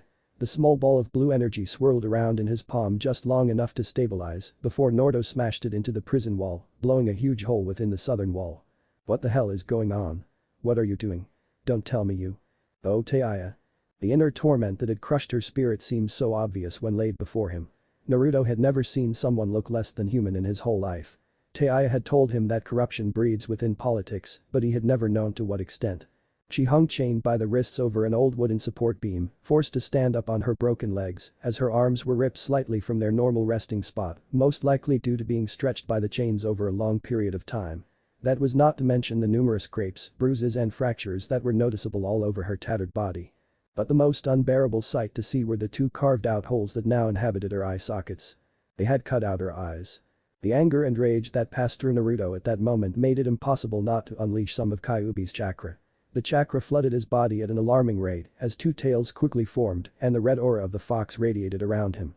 He swung his claws at the chains, slicing them into and causing Taiya to fall to the floor. He continued the momentum of his swing and brought it back around to catch three that jumped into the hole, blasting them back with enough force to send them in the direction of the ruins of the Hokage monument. Give in to me. Naruto struggled desperately to retain control of himself. Give in to me. Get out of my head. Naruto yelled out of aggravation. You need me. Without me, you are nothing. I don't need you, Naruto screamed shakily as his whole body went into a spasm. Pieces of his flesh began ripping apart as he slowly started losing control. You need me? Let me take control. I thought I told you. You stupid fox, Naruto grunted painfully as his eyes glowed red. I want to do things my way, without you. His scream echoed throughout Konoha as he slowly fell to his knees coughing. His eyes lost their glow and returned back to their normal shade of blue as the aura around him slowly dissipated. He didn't have any more time to waste. He quickly bit his thumb and slammed the summoning into the ground. The foundation of the prison shook as Gamabunta was summoned on top of the prison. Naruto quickly grabbed onto Jiraiya, holding her tight to his body and being careful not to hurt her. He pumped chakra into his feet and sprung out the building just as it collapsed as Gamabunta came crashing down on top of it. Let me go. Jiraiya yelled as the two fell in midair. Let me go. Naruto chopped the back of her neck, knocking her unconscious. Sorry, I really can't handle any of that right now. They landed with a thud before Naruto leaped to his feet and broke into a run towards Gamabunta. On his left, Ino's body lay limp as Shikaku Nara carefully held in place over 30 and with a shadow possession. Nice one. Naruto called out to her. Ino, possessing Shikaku's body, nodded. Don't worry about the body, Kiba is on his way to pick it up. Naruto laughed lightheartedly as he blew past her and up Gamabunta's back. The old crack-addicted toad didn't look the slightest bit pleased at the moment. What is the meaning of all this, brat? The wizened toad yelled. This is in strict violation of the summoning contract. Sorry Bunta, no time to explain, we need to get out of here now. Naruto informed him loudly. I'm not budging until you tell me what the hell is going on and why I've been summoned against my village. The old toad replied stubbornly. I don't have time for this, Naruto yelled. The village wants to persecute someone innocent. Look at her and see for yourself the torment she has had to endure. The toad looked down to the young woman as if contemplating his decision of the situation. In Naruto's opinion, he was wasting valuable time. Kiba, with Akamaru on his shoulder and Ino in hands, landed beside him. We need to get out of here. Ino can't hold it much longer, Kiba said gravely. Bunta now. Naruto yelled. Naruto Uzumaki, the toad said his name as he slowly took out his sword. I hereby cancel your contract with the toads. From this day forward you are no longer allowed to summon me or any of my brethren. Naruto's eyes went wide as Gamabunta, with the expertise of a skilled swordsman, flicked them onto the top of his massive-sized blade and glared deep into the depths of Naruto's eyes with all the hatred of a man that had personally been betrayed. Be gone. Before Naruto could get in a word edgewise, Gamabunta swung his blade in an upward swinging motion with them still on it. Naruto and Kiba watched in horror as their feet gravitated off of the blade and the team of four ascended into the air at an alarming fast rate over the horizon to inevitably come crashing down to earth and meet a grisly fate. Chapter 5. He opened his eyes for the first time in days, his head hurt and he was pretty sure that at least one of his ribs was cracked. As he looked around his surroundings, three things became very clear in a heartbeat. He was alone. He had no clue where he was or where his friends were. He smelled like stinky tuna. Now the memories took a moment to flood back into his system so he could recall what exactly landed him in this predicament. He had visited a hospital with Ino and met a girl, Jiraiya, who found a way to convince him, Kiba, and Ino to betray their country to save her and in a tragic turn of events, decided she didn't want to be saved and got his contract with the frogs revoked. Naruto is troubled. Okay, let's face it. Troubled was a word that couldn't even begin to describe the mental state of one Naruto Uzumaki. Oh no. Doubt is quite the devil. It makes you lose confidence in all your life choices. And for the first time he realized just how incredibly foolish he was for what he had done. Oh ho. You up Aincha? Naruto looked up bewildered to see an old man stoop down on a stool fixing the string on his fishing pole. This was also, strangely enough, the exact moment that Naruto realized that he was bedded inside what he presumed to be this old man's cabin. You and that there bonny lass that was with y'all be fine and dandy I reckon, the old man continued. Naruto looked at the man with a blank expression adorning his face as he couldn't quite comprehend the diction or dialect of this old man. I'm sorry, Naruto apologized, but I have no clue what you just said. Well don't that beat all, the old man scoffed, the boy speaks. A miracle must be working up there in the heavens after all. Naruto pulled the covers off his body and made to get up.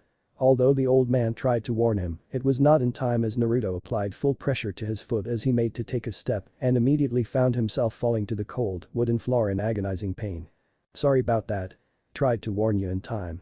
The old man grimaced. I'll get you a crutch from my closet. Meanwhile, Ino Yamanaka had found herself unharmed from the fall after Naruto's giant toad had so abruptly flung her pretty little butt sky high. Never before that day had Ino Yamanaka ever been so disgusted with her diet. Because of her evil diet she was forced to watch as all her fellow traders, or at least she was sure that was what she had been branded by now, lost velocity and fell back down to firm soil long before her. The only good thing she could say about her predicament was that she was happy that she landed in a firm safety net that was harnessed within the thicket of trees.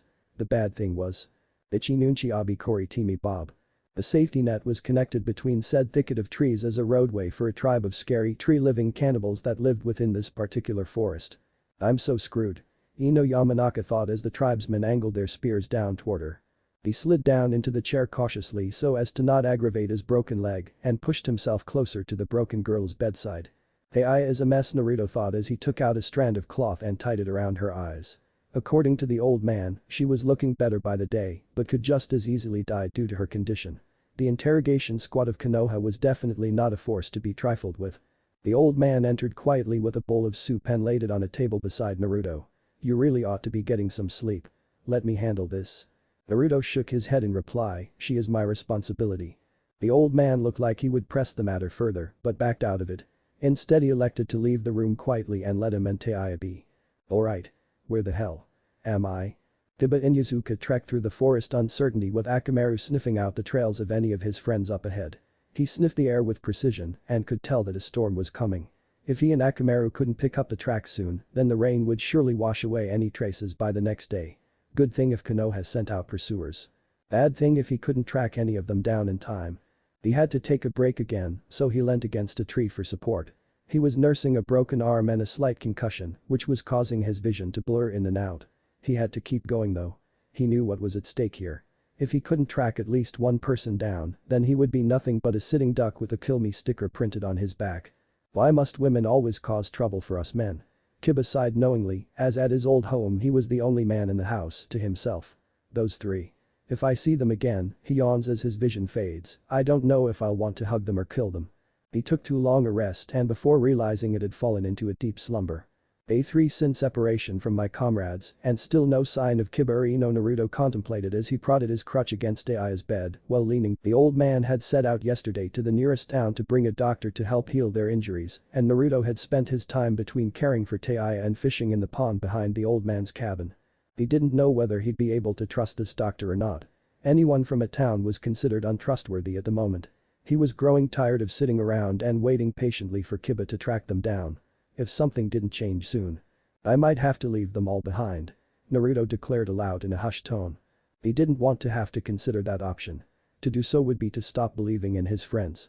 He wanted nothing more than to continue this dangerous road he set foot on with his friends by his side, but he also knew that he had a goal to achieve. No matter the cost.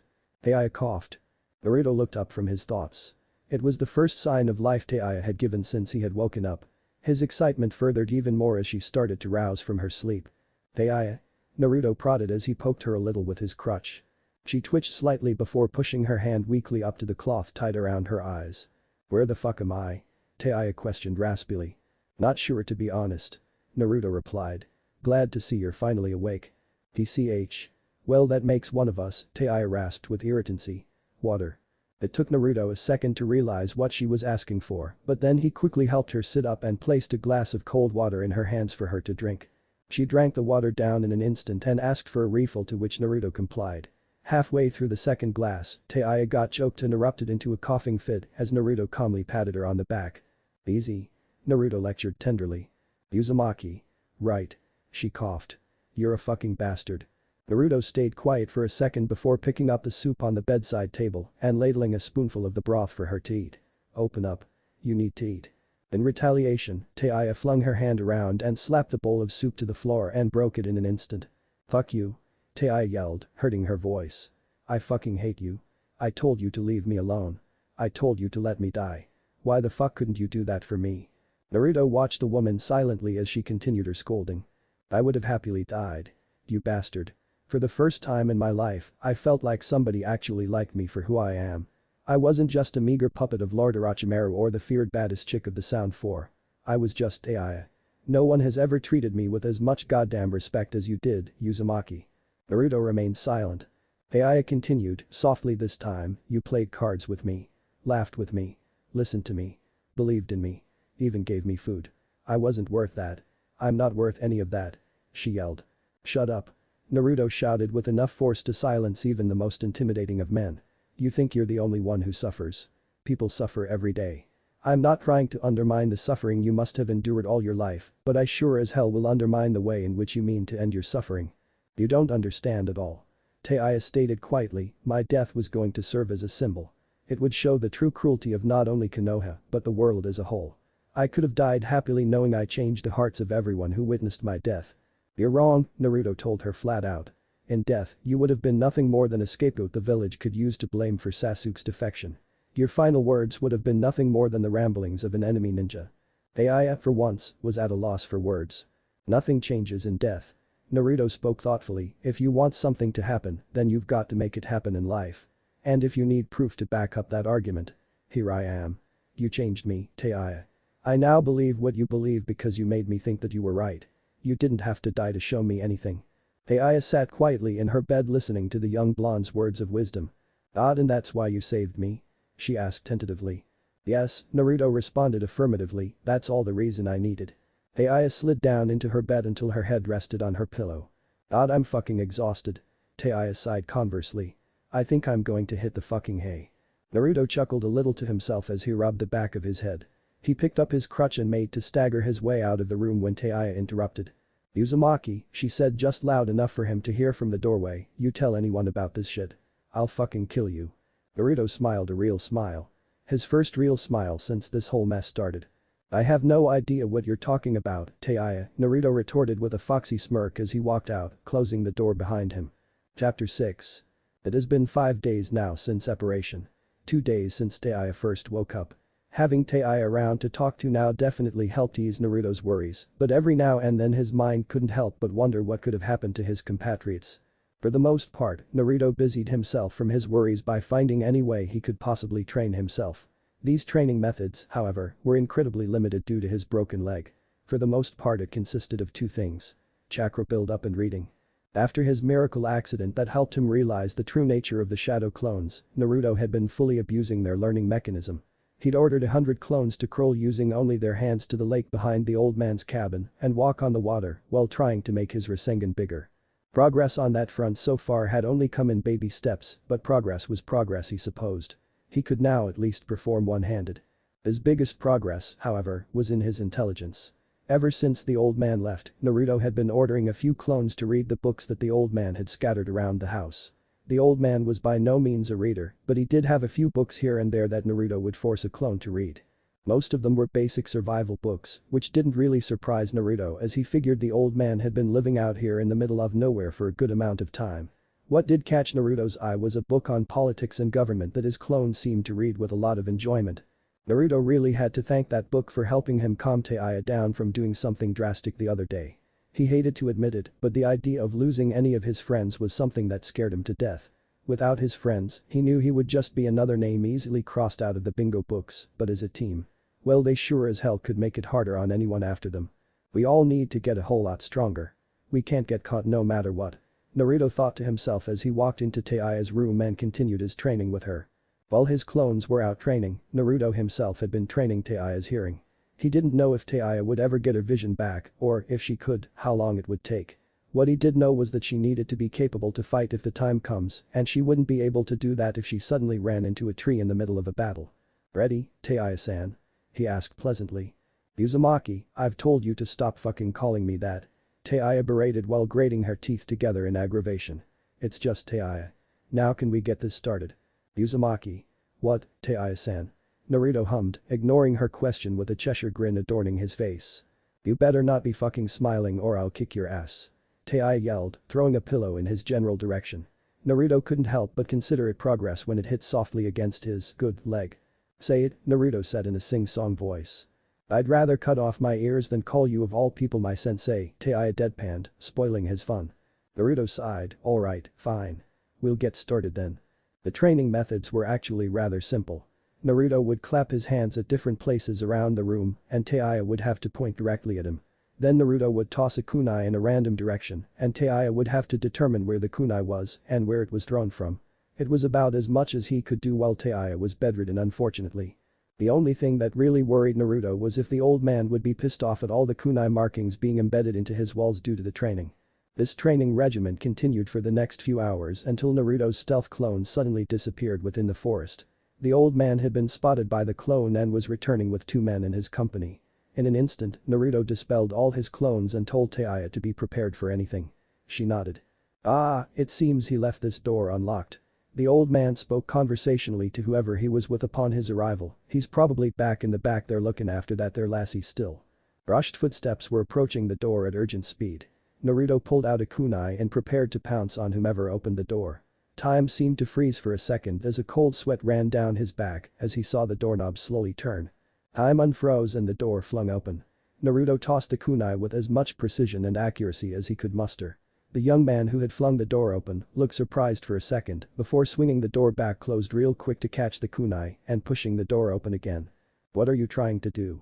Kiba exclaimed, "Kill me." Naruto, having not noticed yet that it was Kiba, didn't waste any time and used his one good leg to jump off of and tackle himself towards his enemy with his newly mastered one-handed. "Brace and wait," Kiba Naruto shouted in midair before being flabbergasted upon realization of who it was and dissipating his. Doing this, however, did not stop him from tackling Kiba to the floor of the hallway outside the door. Who the hell else would it be? Kiba yelled out in pain and slight irritation at having been attacked. Naruto took a second to look over Kiba. He was newly bandaged as the top of his head was wrapped in gauze and his arm was resting inside a sling. Upon further inspection he noticed that his hand opposite the one in the sling was bandaged up and in a makeshift cast. Naruto was about to ask where Akamaru was until he popped his head out of Kiba's jacket.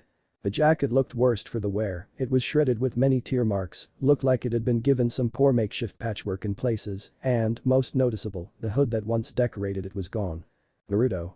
Kiba grimaced with a smirk, "Got off me right now and quit looking enviously at my sexy body. I'm not gay." It was at this point that Naruto realized that he and Kiba were on the ground with him standing right over him inspecting him in a very awkward position for any viewer to see. "I'm not gay."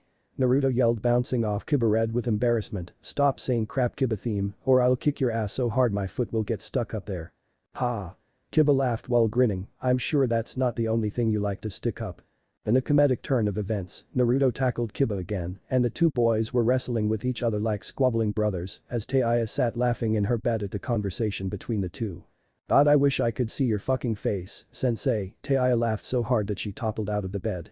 Meanwhile the old man and the doctor were standing at the door watching this sequence of events play out in the hallway with bugged eyes and slack jaws at the 2 delinquents. "No, boy, stop. I need to heal you." The doctor exclaimed running wildly toward them all fretting all the way about their condition. "So I've got a question, Whiskers." Taya stated nonchalantly as the doctor sat wrapping the bandages around Naruto. "Exactly how many people did you bring with us this time?" Naruto blinked before looking over at Kiba who was leaning back in his chair, picking his nose. "Oh yeah, you were asleep so you didn't get to see who tagged along." Naruto laughed while being wary of his words so that the doctor wouldn't become suspicious. "There's supposed to be 4 of us, but I'm not sure where the other girl is." "The blonde girl we met near the club that one day?" Taya questioned, scratching her finger across her cheek. "Yeah, her," Naruto said while looking over to Kiba. "I don't suppose you know where she is, dog breath." Kiba seemed to perk up and flicked his stray bogey aside as the doctor fitted Naruto's leg into a cast. "Haven't seen her since we all split up trying to run away from those wolves," he said as the doctor tutted. "Nasty creatures, then T-wolves. You kids are lucky to have gotten away," the doctor said, joining into the conversation consolingly. "Well, hopefully you'll find that blonde-haired lassie, eh? And hopefully unharmed, unlike us." Naruto smiled kindly making the doctor laugh. "So dog breath, what made you want to join us on our little adventure?" Taya asked with her voice laced in boredom. "Whiskers and I are orphans, so it's kinda natural for us to be moving constantly. What made you change your mind?" Naruto looked curiously at where this conversation was going and hoped they wouldn't tip off the doctor as to who they were. He couldn't say for certain that they had any wanted posters out, but he sure as hell wasn't going to risk finding out either. Kiba looked up at the ceiling before finally replying, "I guess it has a lot to do with what you said to me that night on the roof. I want to feel like I'm doing something meaningful with my life. So I decided to explore the world with you guys and get a taste of all the different cultures." Naruto breathed a sigh of relief as the doctor finished his cast and walked over to Taya. "Nice to have you with us, you manny fleabag." He laughed, patting Kiba on the back. "Okay, seriously, can you stop calling me fleabag and dog breath? It's bugging me." Kiba mouthed with irritation as Naruto ruffled up his spiky hair. Naruto noticed only a little too late that the doctor was fixing to untie the cloth from around her eyes. He was about to interject when Taiya grabbed hold of the doctor's arm softly, "Just so you know, I'm blind. My eyes got cut out when me and my whiskers were attacked by bandits a few years back." The doctor held a sad look within his eyes. "Well, let's take a look at it. Have you had anyone look at it before?" Taiya simply shook her head. "We're orphans, sir," Naruto replied for her. "And we're young. It's hard for us to get a hold on money." The doctor nodded as he undid the cloth and began studying Taiya. Naruto and Kiba decided to stay quiet throughout the doctor's whole procedure until finally the doctor took out some gauze and wrapped it around her eyes. "It's bad." The doctor replied, sighing. "No normal doctor could bring back her sight. A medical ninja would have a better chance, but in all likelihood they'd turn you away at the door. Ninjas look after their own more so than the common folk." Naruto nodded, slightly depressed at the news. "I understand." At night, Naruto lay awake in his bed unable to go to sleep. He was kind of surprised he had made it this far. It had been almost a week since they escaped and there were no signs of ninjas, no difference in the old man's behavior, and the doctor didn't seem to know who they were. He didn't want to get his hopes up, but the best case scenario may have actually happened. Maybe they weren't being pursued. Or maybe that's what the shinobi wanted him to think. That was more likely now that he thought about it. After the first week or two, they'd expect him to have let his guard down. That was probably when he needed to be most careful. Naruto had convinced himself that that was what they were planning. He still hadn't found Ino yet and, as much as he hated to say it, he was more worried about her than the others. Out of the four of them, Ino was by far probably the weakest of the lot of them. He could only hope that her experiences the past several days would increase her willingness to become stronger. "Ino. I will find you. I promise," Naruto mumbled to himself as he laid his worries to rest for the night. The early morning dawned and Naruto swung his backpack over his shoulders and hoisted himself off his bed. He grabbed his crutches and quietly motored his way over to Kiba, who was sleeping on the other side of the room, and began prodding him with the crutch. "Wake up, fleabag." Naruto prodded hard enough to evoke a groan from Kiba. "We're leaving." Wah, Kiba mumbled, sitting up in his bed as Akamaru jumped out from inside his jacket wagging his tail. "Too early, go pick on Red." Naruto sighed, swinging back and forth on his crutches before looking at Akamaru, who was wagging his cute little doggy tail. "I'll leave him to you then, okay?" Akamaru barked affirmatively and began tugging on Kiba's jacket as Naruto swung himself out the door and toward Taiya's room. Upon knocking, he was immediately met with a common response. He opened the door to find Taiya putting her shirt over her fully bandaged torso. Naruto felt lucky those bandages were there, otherwise he may have flushed Red. "Ready?" he asked quietly as Taiya fell and grabbed her bag before steadily walking over towards the door and reaching out for Naruto's hand. Upon reaching him, Naruto took her hand and guided her near the doorway. He looked over the room, making sure Taiya hadn't missed any of her personals before hobbling out and closing the door behind him. Kiba came out of his room looking extremely disgruntled at having to be up this early, but all the same he threw his backpack over his shoulder and grabbed a green apple from the old man's fruit bowl and headed out the door with Naruto and Taiya following soon after. They went out by the lake where a thick layer of mist was covering their feet in the early morning as the sun began to peek its way over the first sets of trees. It was a beautiful sight to behold. The three walked out onto the dock, with Naruto helping to guide Taiya only every so often, where the old man was fishing with his old fishing rod and tackle box. "You leaving, ain'tcha?" the old man inquired. "We've long overstayed our welcome," Naruto replied sorrowfully. "I figured as much. I packed quite a few things in the bags I bought. It's gonna be awfully lonesome being just me and that ole cabin again," the old man said. "You're all welcome back anytime, sonny. Good luck in finding that other bonny lass o' yours." Naruto nodded. "Will do. Thanks for the backpacks. You really didn't have to." The old man just waved them off, watching as the blonde boy pulled out a book or something that had what he assumed to be the scent of the other person in their party for the little dog to sniff and trail. He smiled and laughed as the little dog zoomed off in the southern direction, causing the three youngsters to chase after him. He sure hoped those youngsters stayed safe in their travels. The forest that the trio wandered into was dense with pine and oak trees that at the minimum were at least 10 feet tall all around them.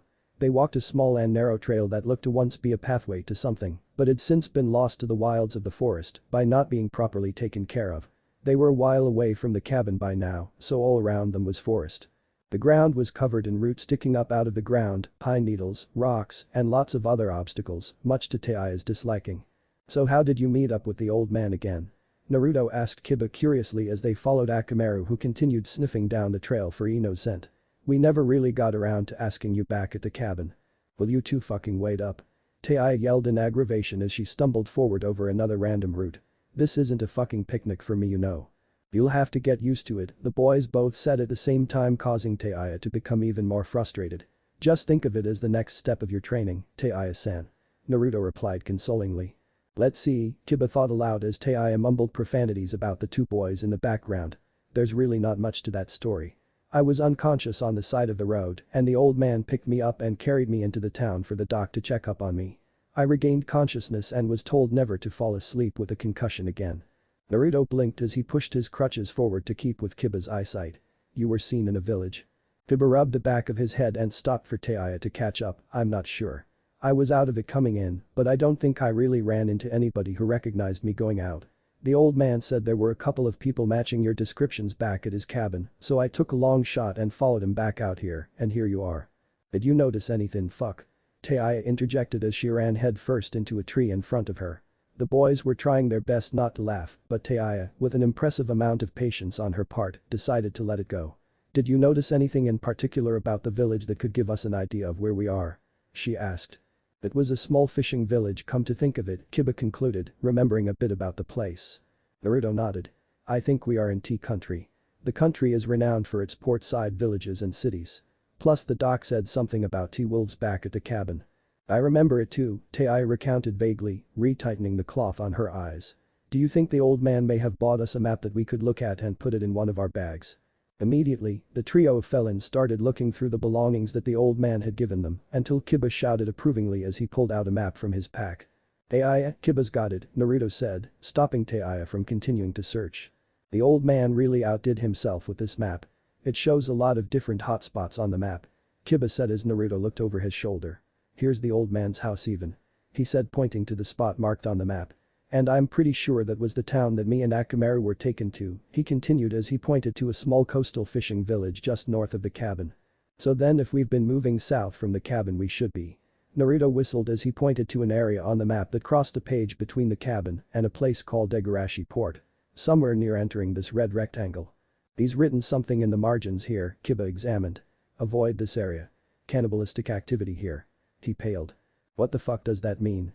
Taiya exclaimed while rubbing the bridge of her nose. It means we're going to go around this place and follow the coast to this port.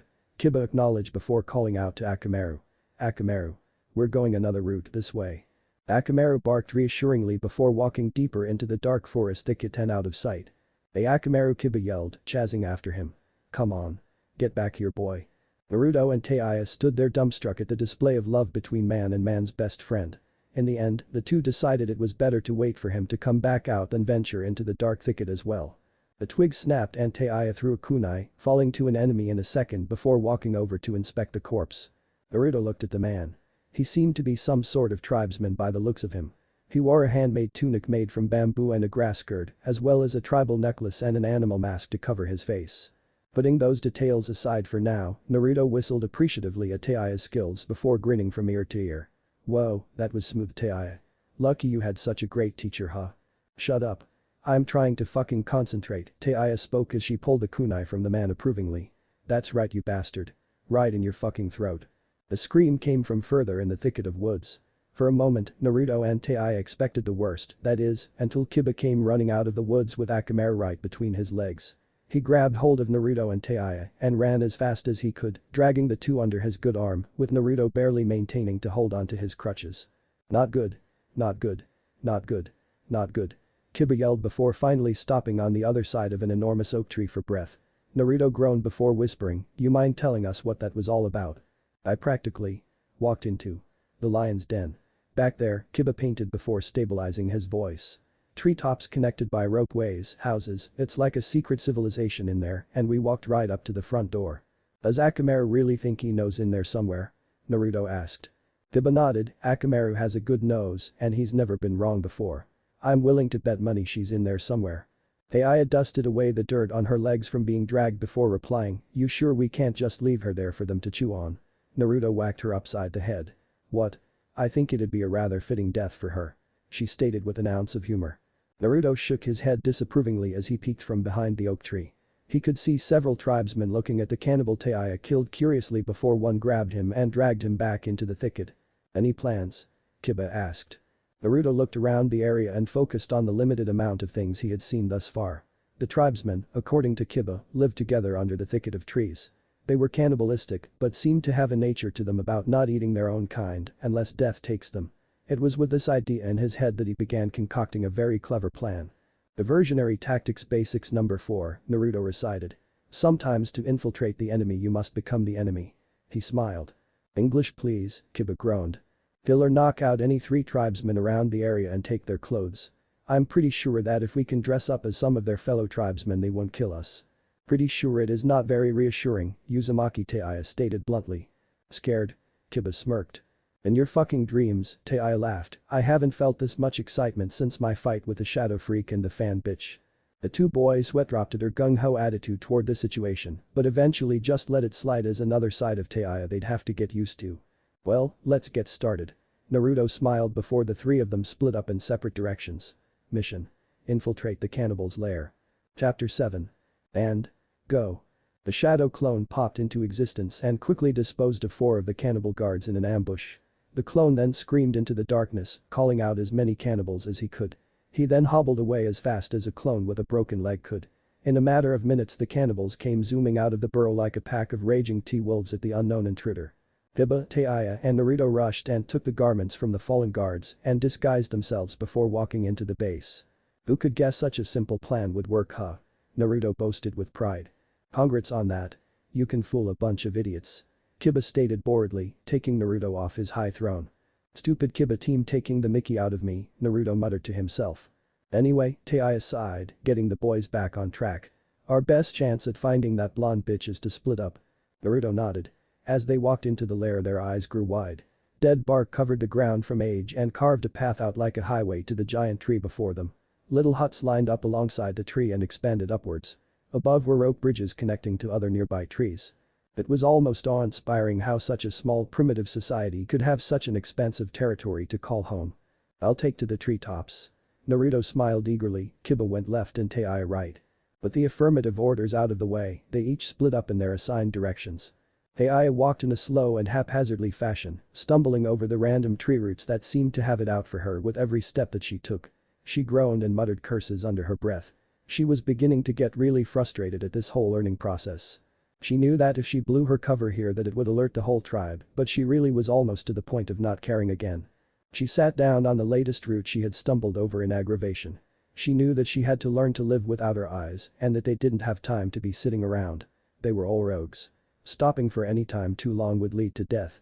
Just as she was about to lose out to her temper, the beginning to a melody began ringing in her ear. It was off in the distance ahead of her. It was a calming and beautiful noise, and without even realizing it, Teiya had gotten up and began walking in the direction it was coming from. She was focusing solely on the notes as they came out of the instrument. Her body tensed a little as the melody continued playing, and out of instinct put her hand out in front of her and touched the tree that she very nearly walked into, and then proceeded to step aside from the tree and over the tree root that was sticking out of the ground. She was asphyxiated to the melody that played so clearly in her mind as it led her to stand in front of the musician. She stooped down in front of the musician and waited patiently until it ended. She stayed there in front of the musician eagerly waiting for another ballad, her previous anger was long forgotten. Tango Pa. The musician revealed herself to be a part of the tribe, which held no surprise to Teiya, but all the same put her slightly on guard. Before she knew what was happening, she felt a hand place itself on her cheek and a thumb sliding across the bandage over her eyes. Out of surprise, she jerked away quickly from the musician. She felt as the musician took her hands with ease and carefully deposited the melodious instrument into her hands. Ah. Teiya disregarded the musician's cryptic words and instead brushed her hands up and down the instrument. It was a wooden flute, probably handcrafted by the musician herself. Teiya slowly brought the flute to her lips and played a single note.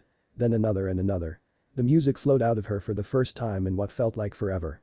As she finished her own song, the musician started clapping and making vocal sounds of happiness. Teiya allowed a brief smile to glass her lips as she carefully held out the flute once more towards the musician. The musician started playing once more and they sat taking turns playing songs they knew. Teiya needed this moment. Ino would have to wait just a little longer. It was an alcove hidden away within the thicket. In order to find it you had to move a piece of growing shrubbery aside. The only reason Kiba noticed it was because he saw someone do so. He looked upon the alcove with vigor. For the alcove seemed to be some sort of holding cell area for future meals. The cages were made from bamboo and were hanging from branches of trees high above, swaying by vines being used as rope over a large crackling fire.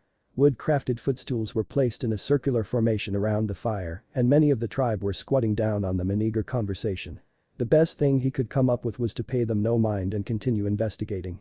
Kiba held back the worry that pushed into his thoughts as he looked up and into the cages filled with flesh-bearing corpses. Skeletons of men and women forever lost to the world due to an unknown culture's beliefs in a dog-eat-dog survival system. It sickened Kiba to his very core as he gazed into each corpse's empty eye sockets. As he stood transfixed by the corpses, it came as a startle when he felt a slight tapping on his right shoulder. He shrugged it off quickly and began to back away, but tripped and fell over a footstool. One of the cannibals was now standing over him looking at him curiously.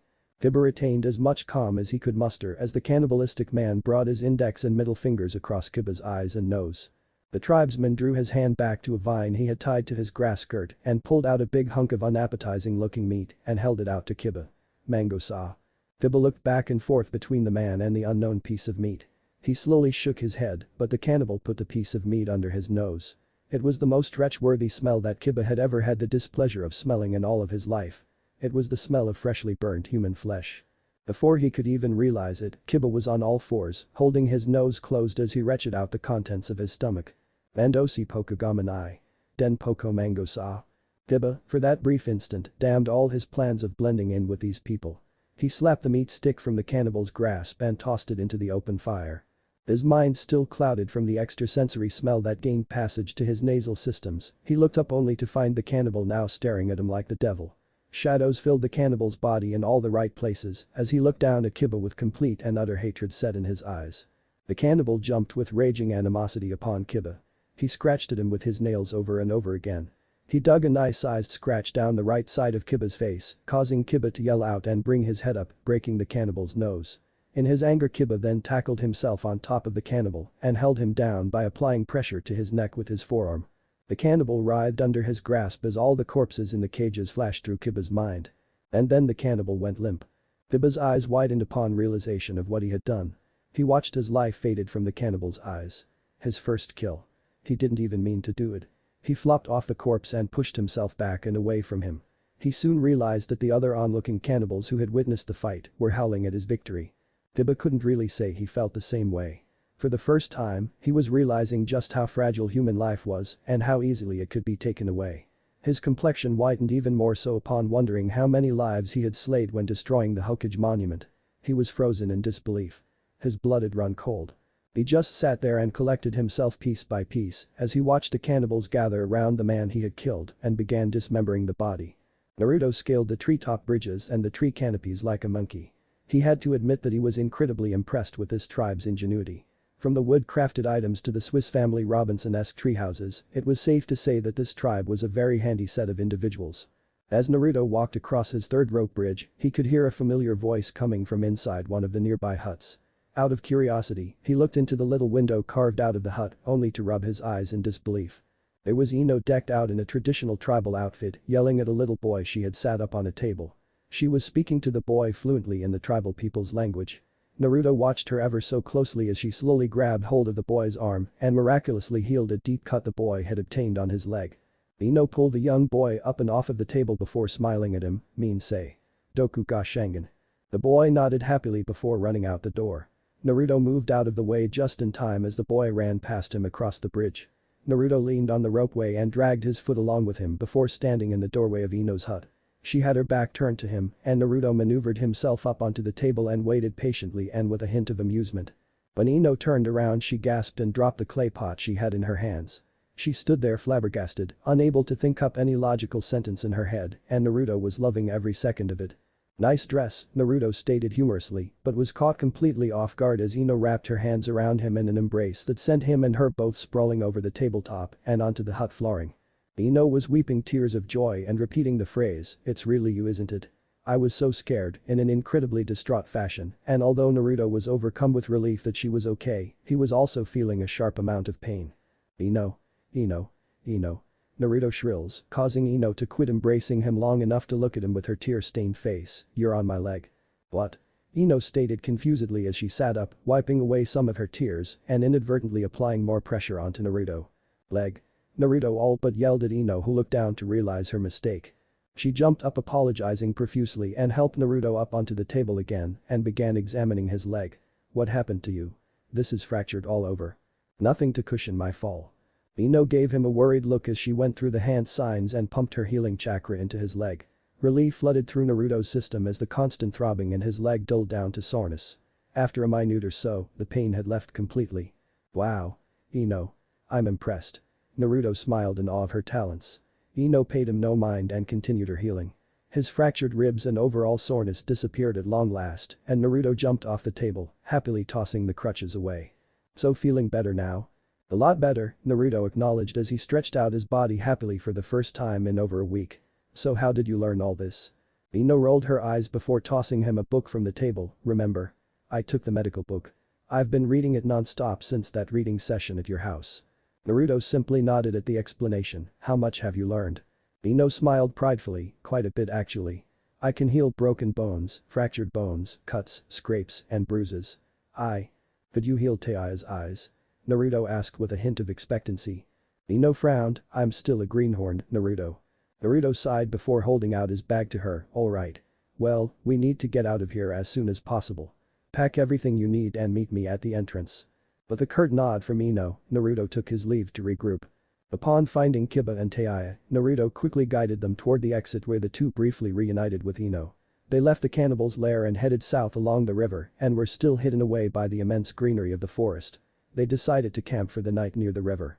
Kiba went about gathering wood for a fire.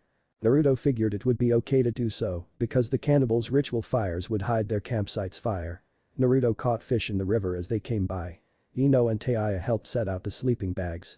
Not bad, Uzumaki, Taiya acknowledged, flopping down beside the roasting fish as she twirled her newly acquired wooden flute around her fingers. You did good. Why thank you, Red. Naruto grinned, staring into the fire. Ino sighed in relief as she finished fixing Kiba up and walked over to the makeshift campsite they had established by the riverside. So what should we do from here? Naruto contemplated aloud. Fuck if I know, you're the boss here, Taiya exclaimed irritably as she helped herself to a roasted fish. I am? Naruto blinked, acting as if he had no idea what she was talking about. Taiya brought her hand up to her forehead, getting a headache from dealing with a blonde boy. There's a cave just east of here, Ino commented as she sat down beside Naruto. We could sit there and lie low for a while. I'm afraid to do that too long, Naruto sighed. It might be good for a night or two at most, but we need to put as much distance away from Konoha as possible.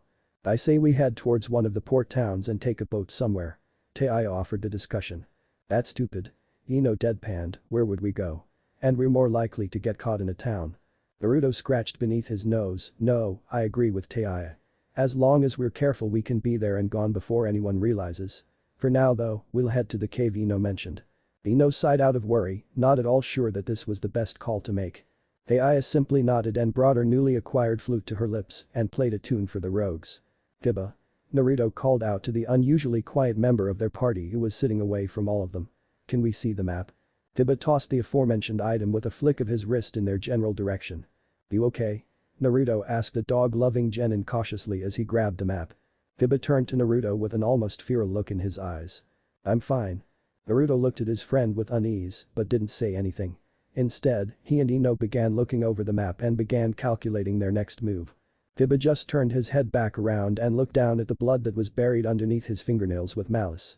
He clenched his fist until blood came out of his palm and then punched the earth below him in anger. He ignored the curious glances that Naruto and Ino were sending his way, as well as the whimpering sounds that Akamaru was making from inside his coat.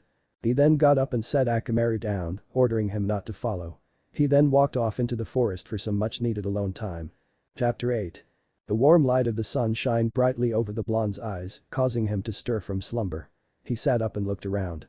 The previous night's campfire was nothing more than a smoldering pile of ash. With any luck the wind would blow away the evidence in no time. He looked around to his comrades to find the girls still sleeping soundly in their sleeping bags. Kiba, however, was missing from the group. Naruto looked around a little until he finally spotted him perched up in a nearby tree. Kiba didn't move a muscle as Naruto hopped up the tree and sat down on the branch above him. He was busying himself by carving out stakes from broken limbs and branches that had got caught in the tree. Naruto sat there waiting for Kiba to acknowledge him and couldn't help being displeased when the man packed his kunai back into the pack and hopped down from the tree without saying a word. Kiba, Naruto called out to the man, causing him to stop. What's wrong? Are you mad at me? Kiba paused before finally replying, "I killed someone yesterday," he said uneasily as he shoved his hands into his worn coat pockets, "and who knows how many more people when I destroyed the monument." Naruto jumped down from the tree and put himself in front of Kiba to look him in the eyes. "We're ninjas. We all have blood on our hands." "You don't," Kiba said turning red, "you're the last person that needs to be saying that." But that Kiba pushed past Naruto and walked away from the campsite towards where he had set his sleeping bag and began packing up for the day. "Don't." Naruto looked over to Taiya who still looked like she was asleep. Naruto looked down and sighed to himself before he began rolling up his own bag. The day is going to be awkward. The party trekked southward through the forest with little words spoken between them. Ino wrinkled her nose at this strange event. As far as she knew, nothing had happened. Everyone was getting along well enough last night, and yet there was a strange tension permeating the air. She sighed and looked over the map from last night as Taiya caught herself from tripping over another tree. "So I guess we're not going to the cave I mentioned." Ino spoke up, breaking the silence and causing Naruto to stop.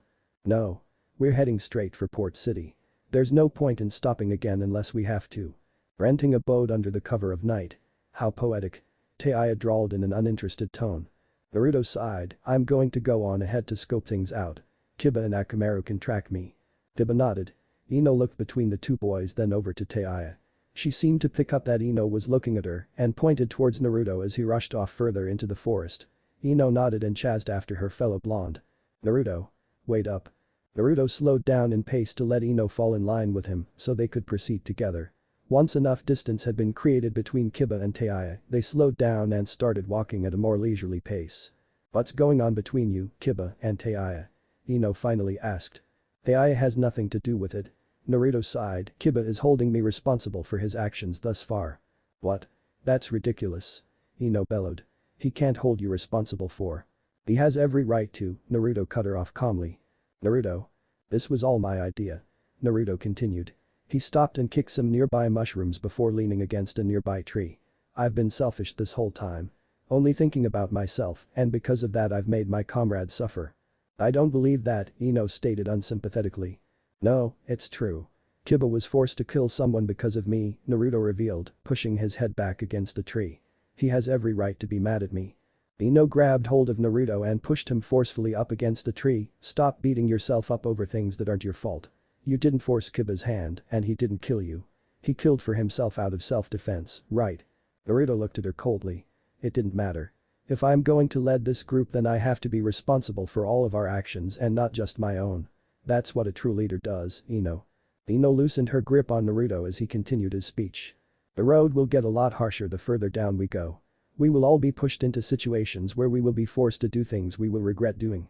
I've accepted that and will shoulder the responsibility of these actions, Ino." Ino looked at Naruto differently now. She could never have even guessed at the amount of pressure Naruto must constantly be feeling and the weight of being a leader. They're self-centered and say unnecessary things.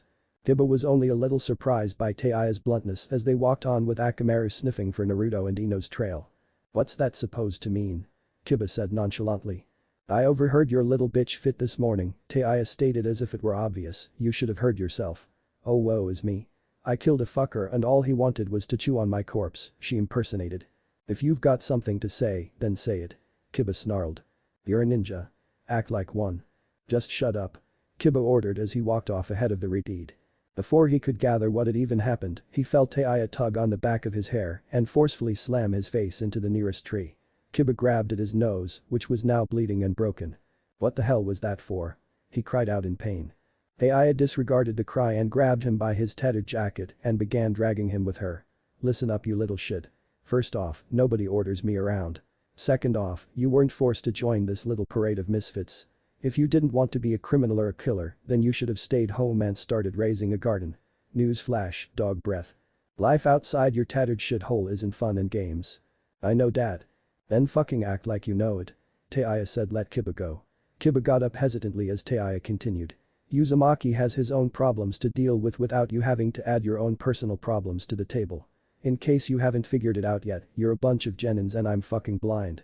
We're on the run with no chance of training along the way. We're sitting ducks. Kano has bitches to kill when they please.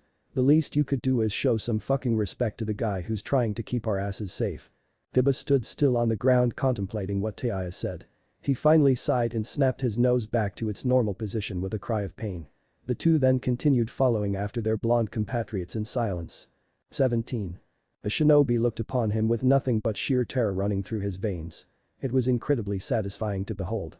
With a twirl of his sword he shaved the final ninja down like butter. And 18. He chuckled in his raspy, monstrous voice. Are you satisfied, Samahata? The blade did not speak, but it didn't need to for its master to understand. All this security is going after a bunch of foolish brats. It's quite entertaining. Wouldn't you say so, Itachi? The swordsman looked over to his silent partner who had stayed out of the fighting to meditate and rest his tired eyes. Upon hearing his name called out, Itachi opened his hollow eyes to look at his partner. Are you finished already, kiss him? It never had a chance to begin, the swordsman gloated. A bunch of level nobodies were sent after them. I think it was a worse fight than that time with your brother. Itachi stood up with uncaring disregard and began heading further into the forest. Kisum started to follow him when Itachi raised his hand. I'll go alone from here. It's my job to capture the 9 tails after all. Kisum snorted through his snake-like nose. That confident, huh? Itachi made no effort to reply. Kisum sat down and made himself comfortable. Go ahead then. I'll make sure no other leaf ninjas interfere. Itachi nodded and zoomed off into the woods. Show off, Kisum sighed. The two blondes looked back to see Kiba and Taiya catching up with them.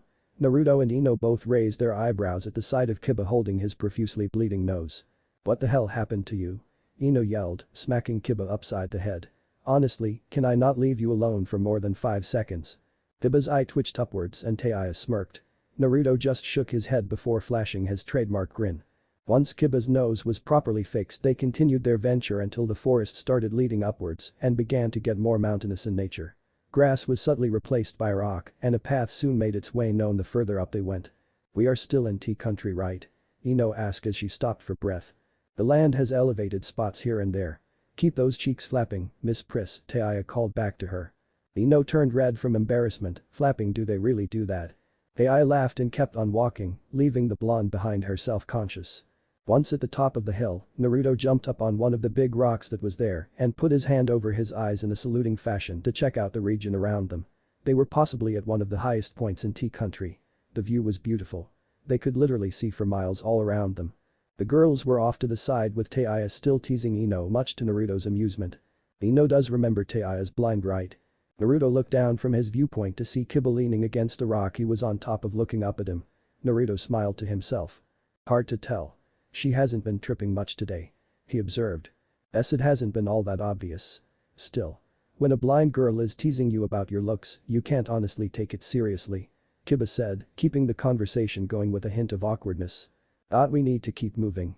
Naruto sighed, changing topics and hopping down from the rock with renewed purpose. I'm sorry. Naruto turned back to see his fellow male rubbing the back of his head. It's just hard for me to stay focused on why I'm doing this. One thing goes wrong and I'm biting people's heads off for it. Hey. I understand. Naruto smiled, patting Kiba on the shoulder. I'm expecting it to get harder from here on. So we should be prepared for anything. Kiba nodded and the two men bumped fists as a sign of their renewed friendship. Oh, how cute. Naruto and Kiba whirled around in alarm to see Taiya standing with her arms crossed and smirking and Ino waving at them both and giggling slightly. Kiba muttered something about pesky girls before rubbing his head and turning away from their sight. Naruto just offered a smile and looked out at the view again. Over there you can make out Port City.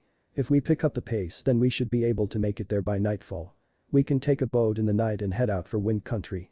Before they could take off down the other side of the hill, Akamaru, who had been abnormally quiet for the longest time now, began sniffing the air and whimpering to himself. What's wrong, boy? Kiba asked, looking down at his doggy companion. After a moment Kiba's eyes glazed over, we're being tailed by somebody really strong. Naruto looked at Kiba in alarm before immediately coming to a decision, we need to go now. This is a quaint little group you've thrown together, Naruto Uzumaki. Naruto whirled around to see Itachi Uchiha sitting down on the very rock he had stood on earlier. The wind blew across his cold and calculative face, revealing his sinister red eyes for the entire group to see. Itachi looked interestedly at Taiya before continuing with his greetings. So this girl is the reason you threw your life away? Itachi inquired with a hint of melancholy. So what if it is? Naruto growled, throwing his question back at the elder Uchiha. It makes no difference to me whatsoever, but I do admit to finding you incredibly foolish. Itachi smirked. You do, after all, have quite the number of enemies already, and now you've added your home to that list as well. The only friends you have left are the ones standing with you right now. Naruto clenched his fists in anger. He could almost feel the fox ready to lash out inside of him. I did this because Taya didn't deserve death. It was unjust. So just shut up. 33 villagers. In case you were wondering, it is the number of innocents your little escapade cost. Itachi spoke casually. You speak of injustice, but to save one you cost 33. That isn't justice. That's just the cries of a little kid not getting his way with the world. Ayubi's chakra blazed out of Naruto as his looks became feral in nature. Don't you dare give me a lesson on morals when you killed your entire family. Naruto. Stop. Ino cried. Before she could stop him, Naruto hurled himself up towards Itachi with a form in his hand. Itachi jumped up from his sitting position, and just as Naruto was about to thrust into the man's chest, Itachi brought his leg up and sent a swift uppercut to the blonde's chin. As Naruto fell backwards, Kiba, Akamaru and Taya entered a battle formation with Taya summoning her creatures from hell to do her bidding and Kiba and Akamaru entering their double-teaming, man-beast clone formation. Kiba and Akamaru used a double Wolfang fist and destroyed the rock that Itachi was standing on as the three summoned creatures surrounded themselves around him. Itachi jumped off the rock and kicked himself off one of the summons and ascended high enough to use his famous fire-style ninjutsu. In an instant, the three summons disappeared in puffs of smoke as they were engulfed in a massive-sized fireball, and Itachi landed back on solid ground unharmed. Itachi smiled a little as Kiba and Akamaru attempted to flank him from the side. He jumped up in an impressive acrobatic display to bring each of his feet down against the back of their heads and push them headfirst into the ground and unconscious. Ino stood there with shock written all over her face. Her hands were shaking from the fear that was coursing through her veins. This was the power of their enemies. The power of the man who killed the entire Uchiha clan. The man her beloved Sasuke wanted to kill above all others. "Get it together, Yamanaka." Taya yelled at her. Ino refocused on the battle just long enough to see Itachi zoom at Taya and kick her legs out from underneath her. Ino watched then in horror as Itachi delivered an elbow to Taya's gut, causing her to cough up blood before hitting the hard ground and rolling down the hill and out of sight. "You son of a bitch." Naruto yelled as he came charging on all fours at the man, who retaliated by delivering a swift backhand to him so that he slid to the ground in front of Ino. Ino hesitantly tried to put a hand on Naruto to see if he was okay, but he immediately slapped it away and went charging at Itachi again. He mass-produced over 100 shadow clones. Manjikyu Sharingan. Ino watched as all the Narutos stopped in midair before poofing out of existence. Naruto fell to the ground twitching in pain and let out a death-defying scream. She dropped her head down in despair. Footsteps quietly approached her until she could see the cloaked man's feet. "I'm disappointed in you," he said. "You're like so many other ninjas." Ino looked up into the man's cold red eyes. "You're pathetic and weak." Ino's eyes grew wide as she stared into the eyes. The last thing she remembered was the eyes turning a different pattern before feeling the pain of a million knives stabbing into her and falling unconscious. Itachi moved away from her and looked over his handiwork before breathing out and looking up to the sky. It was beginning to rain. "Damn it." Itachi looked over to see the spiky-haired huddled over on hands and knees trying to stand up despite the torture he had inflicted on him with his Sharingan. It wasn't supposed to end like this. Naruto yelled out to the heavens as his body tried to fight the twitching pains that had been induced upon him. "Why?" Itachi walked over and picked up the blonde boy with one hand and brought him up to look in his eyes. "Learn from your weakness, Naruto Uzumaki." But that Itachi summoned a chakra-based crow from out of nowhere and shoved it down Naruto's throat. He coughed and hacked as it entered his body. "What did you do to me?" He managed to get out.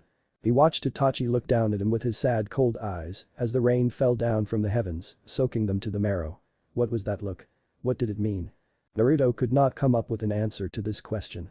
He could barely make anything out through his obscured vision now. And everything faded to black. Chapter 9. A tingling and wet feeling made itself known to Naruto's cheek as he slowly roused from unconsciousness. He shooed away Akamaru as the dog whimpered slightly and continued to lick him. Finally, the recent events that took place started swimming back to Naruto's mind as he bolted up in a panic looking around for his comrades. He did not have to look very far for Kiba and Ino, however Taya was a different story. After a brief recollection he recounted that she had rolled down the hill after Itachi dealt with her. He brought her back to the top where the others were and carefully placed her down beside Kiba. After checking to make sure everyone was okay, he walked over to the ruined rock now damaged from the fight with Itachi. Naruto plopped down on its surface in confusion. Itachi had spared their lives. It didn't make any sense to him. He was Itachi's target, right? Itachi had the perfect opportunity. Naruto lifted up his shirt and checked the seal that was on his stomach. It was there as it had always been, and he could still feel the fox's presence abiding within him. He couldn't fathom why he was still alive. There were thousands of reasons that passed through his mind, but each one seemed more ridiculous than the next. What are you thinking? Naruto contemplated with a hint of aggravation. Sighing, he decided the best thing to do was set it aside. No use in letting a question drive someone to the brink of madness. A whimpering sound came from Akamaru as he nudged Akiba with his nose. Naruto looked at the dog sympathetically and hoped his master would wake up soon. The girls as well.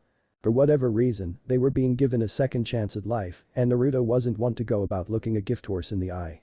Not wanting to waste any more time, he summoned 2 shadow clones. The 3 Narutos then picked up a comrade each and headed down the other side of the mountain, hoping to make it to Port City by nightfall. And at long last he returns from the forest. Took you long enough. Gisum noted that Itachi seemed a lot more tired than what was normal and made a few tutting sounds to his partner. You're going to have to start relying on something other than those eyes, you know. Unless you're fond of digging your early grave. Itachi said nothing. He simply closed his eyes and rested. The deed is done, then I take it. Itachi opened his eyes and looked at his partner with a smirk playing on his face. For now. Naruto's clones disappeared with a popping sound as he cut them off. He set Kiba up against a tree as the clones had done for Tei and Ino and climbed up a nearby tree for a vantage point. Port City was within sight distance, but Naruto felt no need to continue into town while the others were still unconscious. To do so would just draw unnecessary attention to them. And that was the last thing they needed. He moaned a little as he looked down at his favorite orange garments. If possible, he needed to replace his favorite jumpsuit with something a little less noticeable. Though it would be much to his disliking. Orange was his favorite color after all. Below him, Naruto caught the movement of Ino's head moving.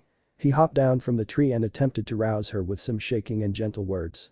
Her eyes squinched up before finally opening to gaze into his eyes. Where are we? She asked in an unfocused manner. Outside the city. Naruto replied. Kiba and Tei are still out of it, but as soon as they wake up we're heading into town. Did you pack enough money for ferry tickets? Ino furrowed her brow and shook her head slightly, as though to rid herself of a painful headache. I'm not sure. I think we'll have enough. We won't be left with much after it though. Naruto sighed and wished they could be doing a bit better for money. It had been nearly a month since the last time he had ramen, and now it seems he may have to curb his satisfaction for a little while longer. Naruto. Naruto took his mind off his ramen cravings long enough to refocus it on Ino. What's up? She pulled her legs up and wrapped her arms around them before burying her face into her knees. Am I a burden? Naruto blinked at the question and sat down beside her. Of course not. What brought this on? Ino moved away from him a little as she spoke while sniffling slightly. He said I was pathetic. And weak. Not even fit to be a ninja. As she started crying, Naruto could only think that she was talking about Itachi. As he began to speak, he found he couldn't find the right words to say. He felt so sorry for her. He wrapped an arm around her in comfort and pulled her in close to cry on his shoulder. They sat like that for a good while with her crying and him trying to think of something suitable to say. Finally he spoke. You know. When I went on my first real mission, I was assigned to help protect a bridge builder from the land of waves.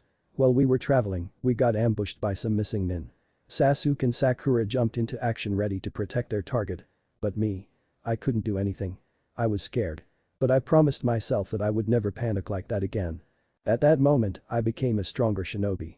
Ino listened intently, holding on to him for dear life. I think that if someone says something hurtful to you, you should always try to prove them wrong. If you let their words get to you, then you'll just get lost in a sea of feeling worthless. And that's the worst kind of wound that a person can have. Because it's self-inflicted. Understand? Ino sniffed a little and wiped away some of the tears from her eyes. I'll get stronger. For all our sakes. I swear I will. Naruto smiled a little smile at her resolve. Naruto. You're different from when you were back in the village. Naruto rubbed the back of his head at Ino's sentiment. Really? I don't really think I've changed at all. Well. I did read a dictionary, but that's besides the point. Ino whacked his arm good-naturedly. Trust me on this. Ino said with a pout before smiling, I think that it's for the better. Naruto looked up to the sky as Ino fell back to sleep. He couldn't help feeling happy that he was able to help somebody he cared for. With that blissful thought, Naruto also relinquished himself to slumber. The next day, Naruto awoke to the damp feeling of dew on his ankles and sprung to life instantly as he realized he had fallen asleep. But for how long? He withdrew his hand from around Ino and pushed her head off his shoulder and onto the tree as gently as possible. He hopped up then and began checking around to make sure enemies weren't around. Relax. Naruto whirled around to see Kiba eyeing him from atop a tree. You really owe it to Akamaru. He's been up half the night keeping guard for us. Kiba said as he pet the little dog sitting in his lap. Naruto breathed a sigh of relief as he let his worries diminish. How long have you been up? Kiba smirked, long enough to see how comfortable you were. Naruto blushed red at Kiba's implications, she was distraught last night. I couldn't. I mean. We didn't. Yeah. I don't want any details. Kiba said while stretching a little bit and pushing his hands back to rest his head beneath. Stupid Kiba team. Naruto yelled. Just as Naruto was about to jump up to show him who's boss, his legs were kicked out from underneath him by none other than Jiraiya. Before he could even realize it, a kunai was pushing against his throat. You just got schooled by a blind girl, bitch. Jiraiya smirked in triumph as she pulled the kunai away from his throat and gave Naruto a hand up. Jiraiya. 1, Uzumaki. 0. Ugh, Naruto groaned, dusting himself off, whatever, I can still beat you in blackjack. What was that? You heard me. Kiba raised an eyebrow as the knucklehead and the foul mouth descended into a playful wrestling match with each other that soon looked like it would get out of control. Kiba couldn't help it when he started laughing. Ha, but then again it seems like you and Jiraiya are the ones that bicker like an old married couple. The two stopped their roughhousing and looked up at the tree at Kiba before looking at each other and nodding. Oh shit. Kiba exclaimed. Kiba had just enough time to push Akamaru off of him as Jiraiya jumped up and roundhouse kicked him out of the tree. Naruto tackled him upon landing and soon the three were in a full-scale brawl with each other. Ino's eyes opened dangerously. Is it so much to ask for some beauty sleep, she yelled angrily. The three in question froze with Kiba pulling at Naruto's lip, Naruto pinching Taiya's nose and Taiya's fist against Kiba's cheek. Ino cracked her knuckles dangerously as she approached them all. Naruto. Kiba. I'm gonna kick your asses to Kingdom Come. Naruto and Kiba looked horrified at the implications. Not again. They screamed as the scene panned to the sky as dozens of birds flew up from their nests. Honestly guys, you've gotta stop goofing around like this. You even got Taiya involved in the mess. Ino sighed while rubbing the sleep from underneath her eyes. Sorry about all that Taiya, they've always been like this. It's alright, Yamanaka, I'm used to it. I just wish that these two would learn to grow up. Taiya stated rather bluntly. You're the one that started it in the first place. A bruised Kiba and Naruto yelled angrily. Taiya just smirked and stuck out her tongue. All irritations, however, were put aside as they finally arrived on the outskirts of Port City. While it was not a bustling metropolis or anything of the sort, Port City did live up to its namesake. It was a well-populated area best known for its ports that traveled anywhere and everywhere you wanted to go, assuming of course you had the coin. It had a market district where various items could be purchased and was guarded by a local militia that kept safety secure around and within the city. As long as you didn't bother them, then they wouldn't bother you. I think it would be best to split up from here and meet up at the port this evening. Ino said while pulling out 3 rolls of bills and tossing each of them to Kiba, Taiya, and Naruto respectfully. This is some money for the ticket and a little extra. Remember we're taking the last boat out of here, no matter where it's going. So be at the dock around 4 o'clock. Taiya simply pulled a strand of hair behind her ear and gave a thumbs up before walking off. Kiba's sweat dropped. She's the one we should be worrying about the most. Ah. She'll be fine. Naruto smiled. What's the worst that could go wrong? Ino suddenly started doubting it herself. I'll tail behind her just in case. Ino walked off after her. Well, Naruto, guess that just leaves you and. When Kiba looked around, Naruto had already disappeared. Kiba just shook his head and walked off. I'm looking for something a little less orange. The saleswoman looked Naruto up and down before replying, I can see that. Naruto walked behind the woman as she went through the sales racks, picking out different arrangements of clothing that she thought might look good on him. Honestly, I've never liked the color orange. I think it clashes with everything it's meshed with. The only thing I like about oranges is the fruit. Now my diary is delicious. Naruto had to bite his tongue at that remark. He instead opted to force a cheerful-looking smile. Now why don't you try on some of these things I've picked out for you and we'll see how they look, okay? Naruto complied as the lady told him what outfits looked good together and began going through the ringer with him. Sometimes he found clothes he really liked, but when he came out of the dressing room the lady would shake her head and push him back in. After about the 16th outfit she tossed aside, he got fed up with her decisions. Sir. Sir, what are you doing? The saleswoman asked as she heard the ripping of cloth from inside the changing room. Naruto opened the door and smiled while holding his arms wide open, as if he were displaying something special. He wore a very simple outfit. He had on a new pair of brown sandals and a pair of baggy black jeans, held up tight by a belt. His torso was covered by a long-sleeved black shirt and topped off by a zip-up gray hoodie. The ripping sound that had been heard earlier was Naruto tearing the sleeves off of the hoodie. Well, what do you think? He smirked. I think you're paying for that hoodie. The saleswoman deadpanned. But it suits you, I suppose. After changing back into his clothes, Naruto pulled out the money necessary and paid for the clothes. He walked out the store and down an alley with his newly acquired items until he met himself. "How did it go?" Naruto asked the clone. "Horrible. The saleswoman made me change clothes nearly a billion times," the clone said. "Still I feel kinda bad about doing this. The money I gave her was a part of so it's just going to disappear from the register once it is released." Naruto released the clone, and the clone popped out of existence, dropping the shopping bags with him. After a quick change and a cutting off of all the shopping tags, Naruto was decked out in his new getup. "Well, that's what I was testing out." Naruto sighed. He really didn't like that he was doing this, but he also knew that they needed to conserve as much money as they could. It was just as he had already told himself. They would all be forced to do things they didn't like doing. As he thought this, the girl version of himself came walking up to him and tossed him an item she'd just recently purchased. "I thought it would suit you. Don't judge me for getting things unnecessarily.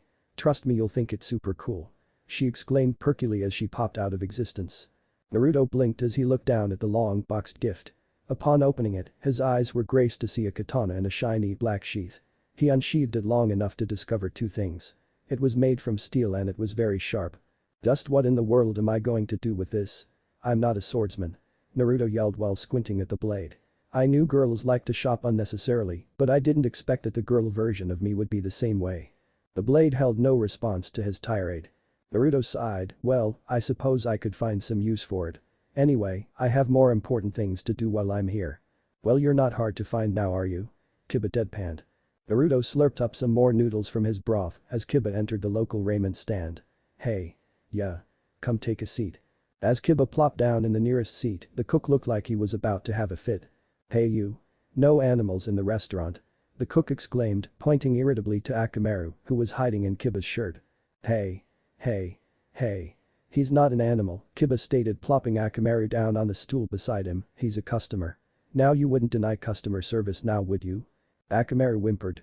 The cook threw his hands up. Fine. Just make sure he doesn't piss on the seat."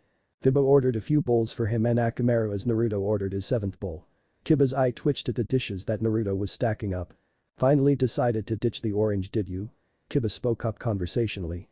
Naruto downed the last of his sixth bowl before replying, "Finally got rid of that ratty coat, huh?" It was true.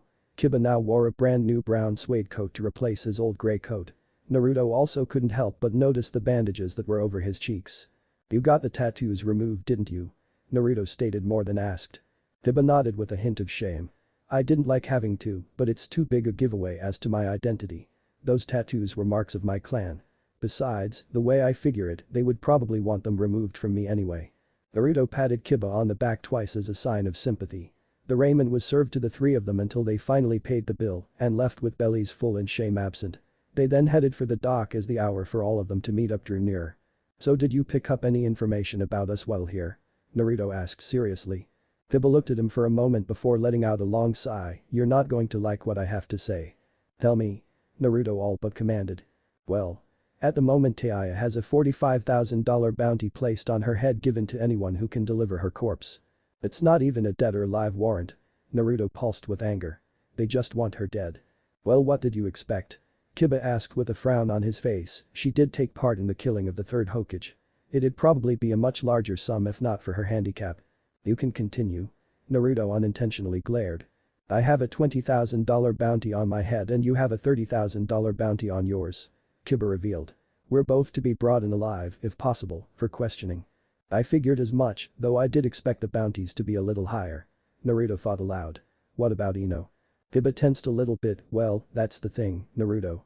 She doesn't have a bounty." What?" "I was curious about it so I asked around a bit." Well, say it." Naruto asked with a mixture of confusion and worry. Kiba paused and took in a breath. "There you guys are."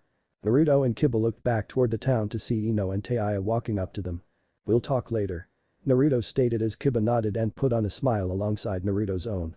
"Whoa, you guys are sporting new looks," Ino said, slightly astounded. "Is that so? Fuck.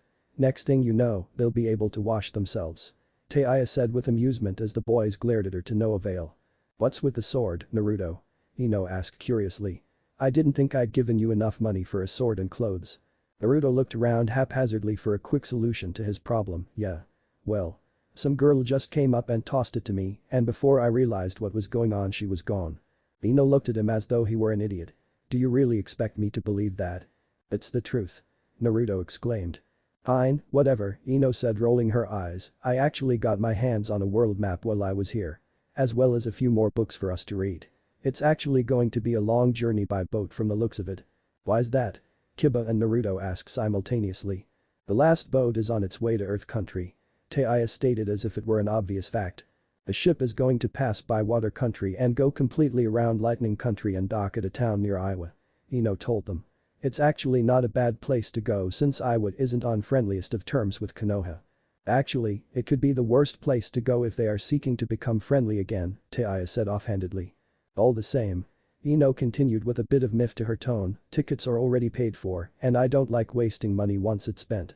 The rogues boarded the ship once it was docked and set out to find their cabin to sit their stuff in.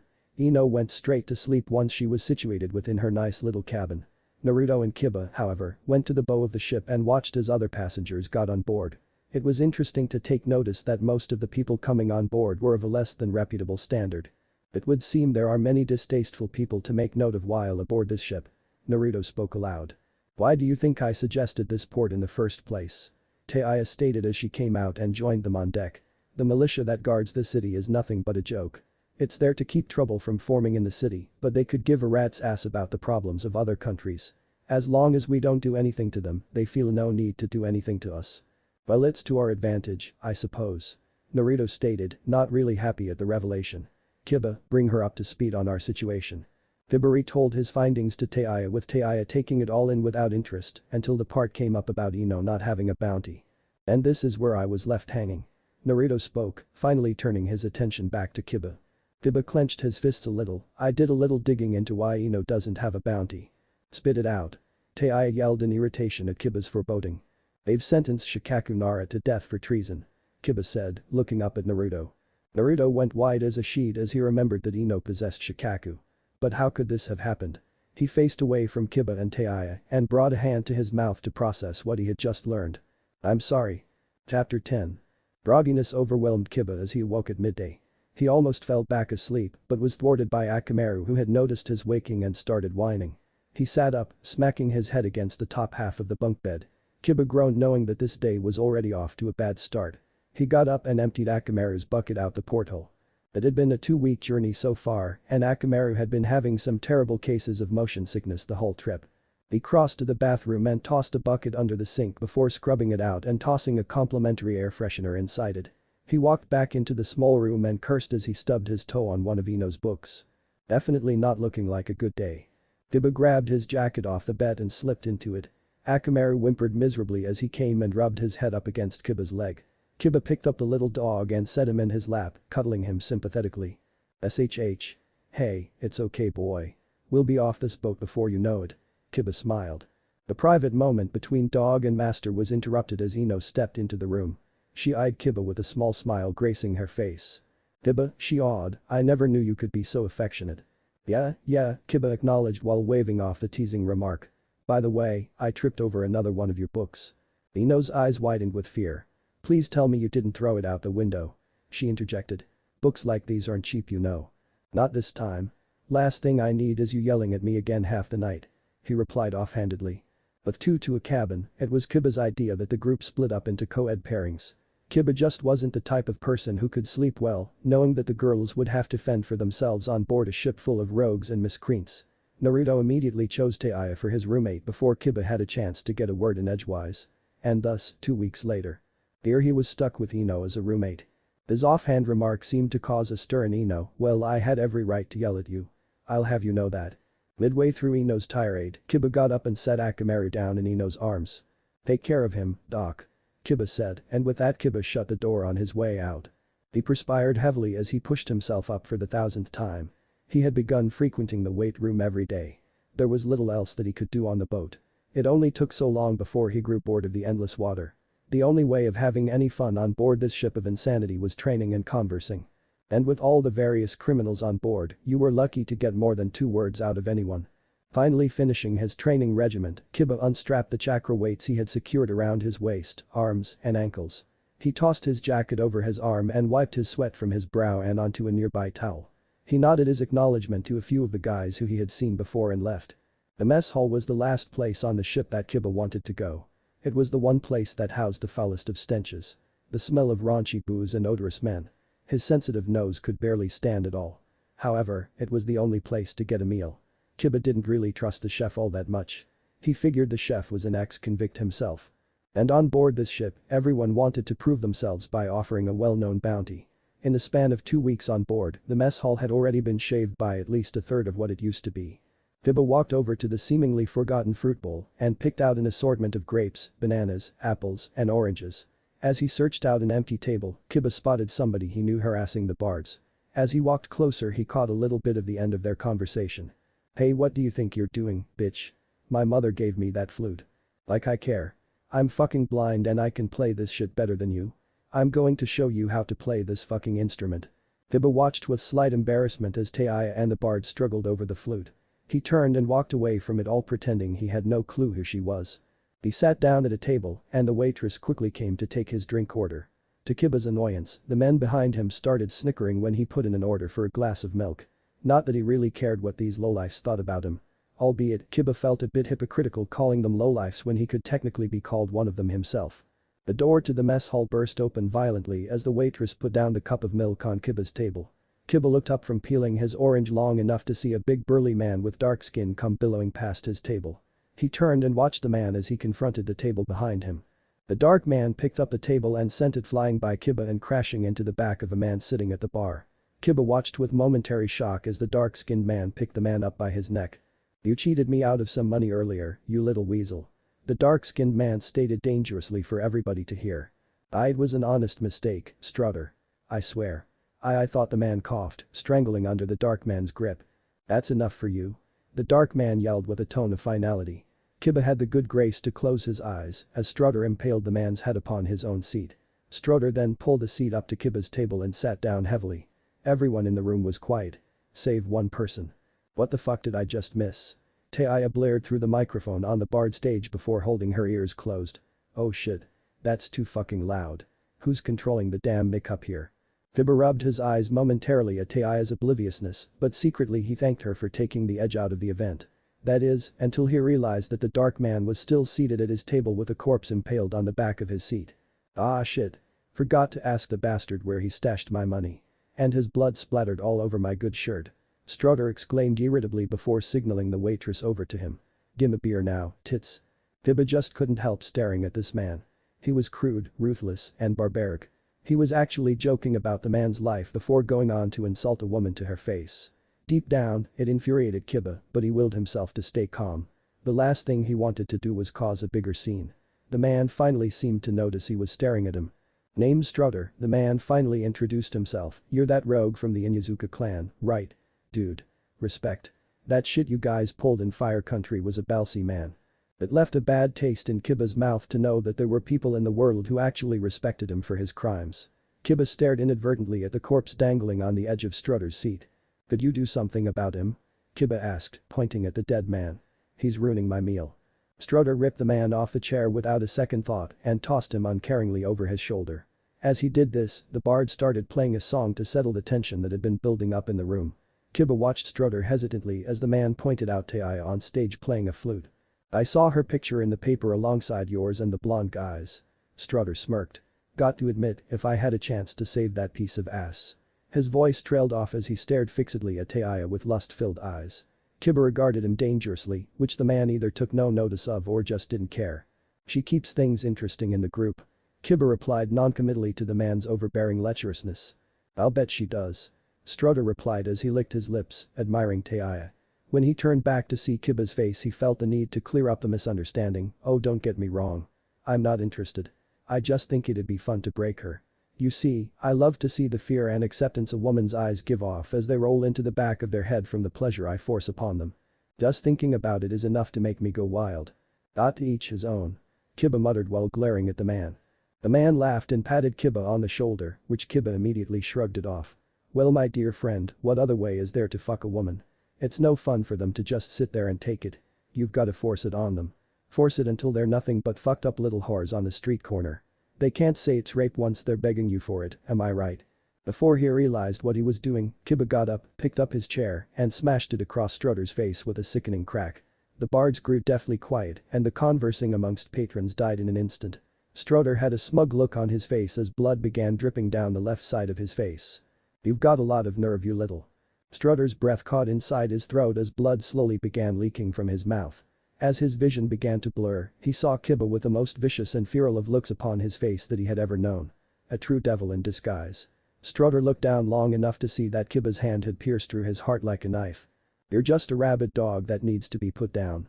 Kiba replied angrily while looking down on the older man. "Die knowing you deserved much worse." Strutter made no reply to Kiba's comments as his eyes turned lifeless. Kiba closed Strider's eyes, not out of respect, but because he was tired of its lecherous gaze. He felt tired as he realized that this was the second person he'd ever killed. He sighed, only shaking slightly as he ripped his hand from Strutter's chest, letting the corpse flop back in its seat. "Listen up, fuckers." Taya spoke out through the mic, turning everyone's attention back over to her. "Let that be a lesson to all of you. Anyone who fucks with my gang is dead." As she said this, whispers filled the room in an instant. Taya hopped down from the stage and made her way toward Kiba, who had just finished drinking his milk and collecting the fruit he had yet to eat. "So since when is this your gang?" Kiba questioned her. "Everyone thinks I'm the leader since my bounty's highest and it's too big a pain to correct them." Taya replied, scratching her head with the flute from her earlier debacle. "You know you're stealing that guy's flute, right?" Kiba asked as he juggled to keep hold of all his fruit as Taya dragged him out of the mess hall. "Like he could fucking play it anyway." Kiba just rolled his eyes before staring down at his blood-covered hand. "I need to find a sink." Taya had begun playing a comforting melody as Kiba peered out onto the endless ocean.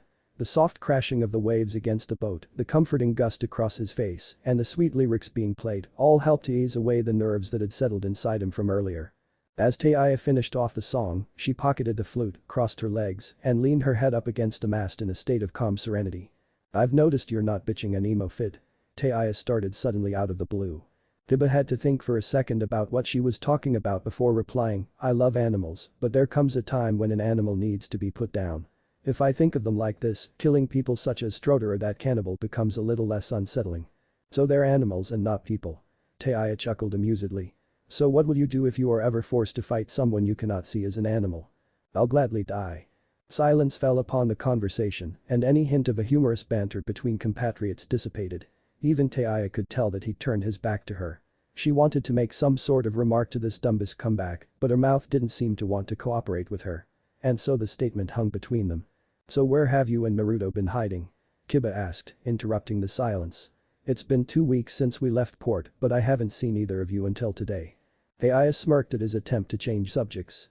As fate would have it, he found a swordsman below deck, so he's trying to learn how to use that fucking thing.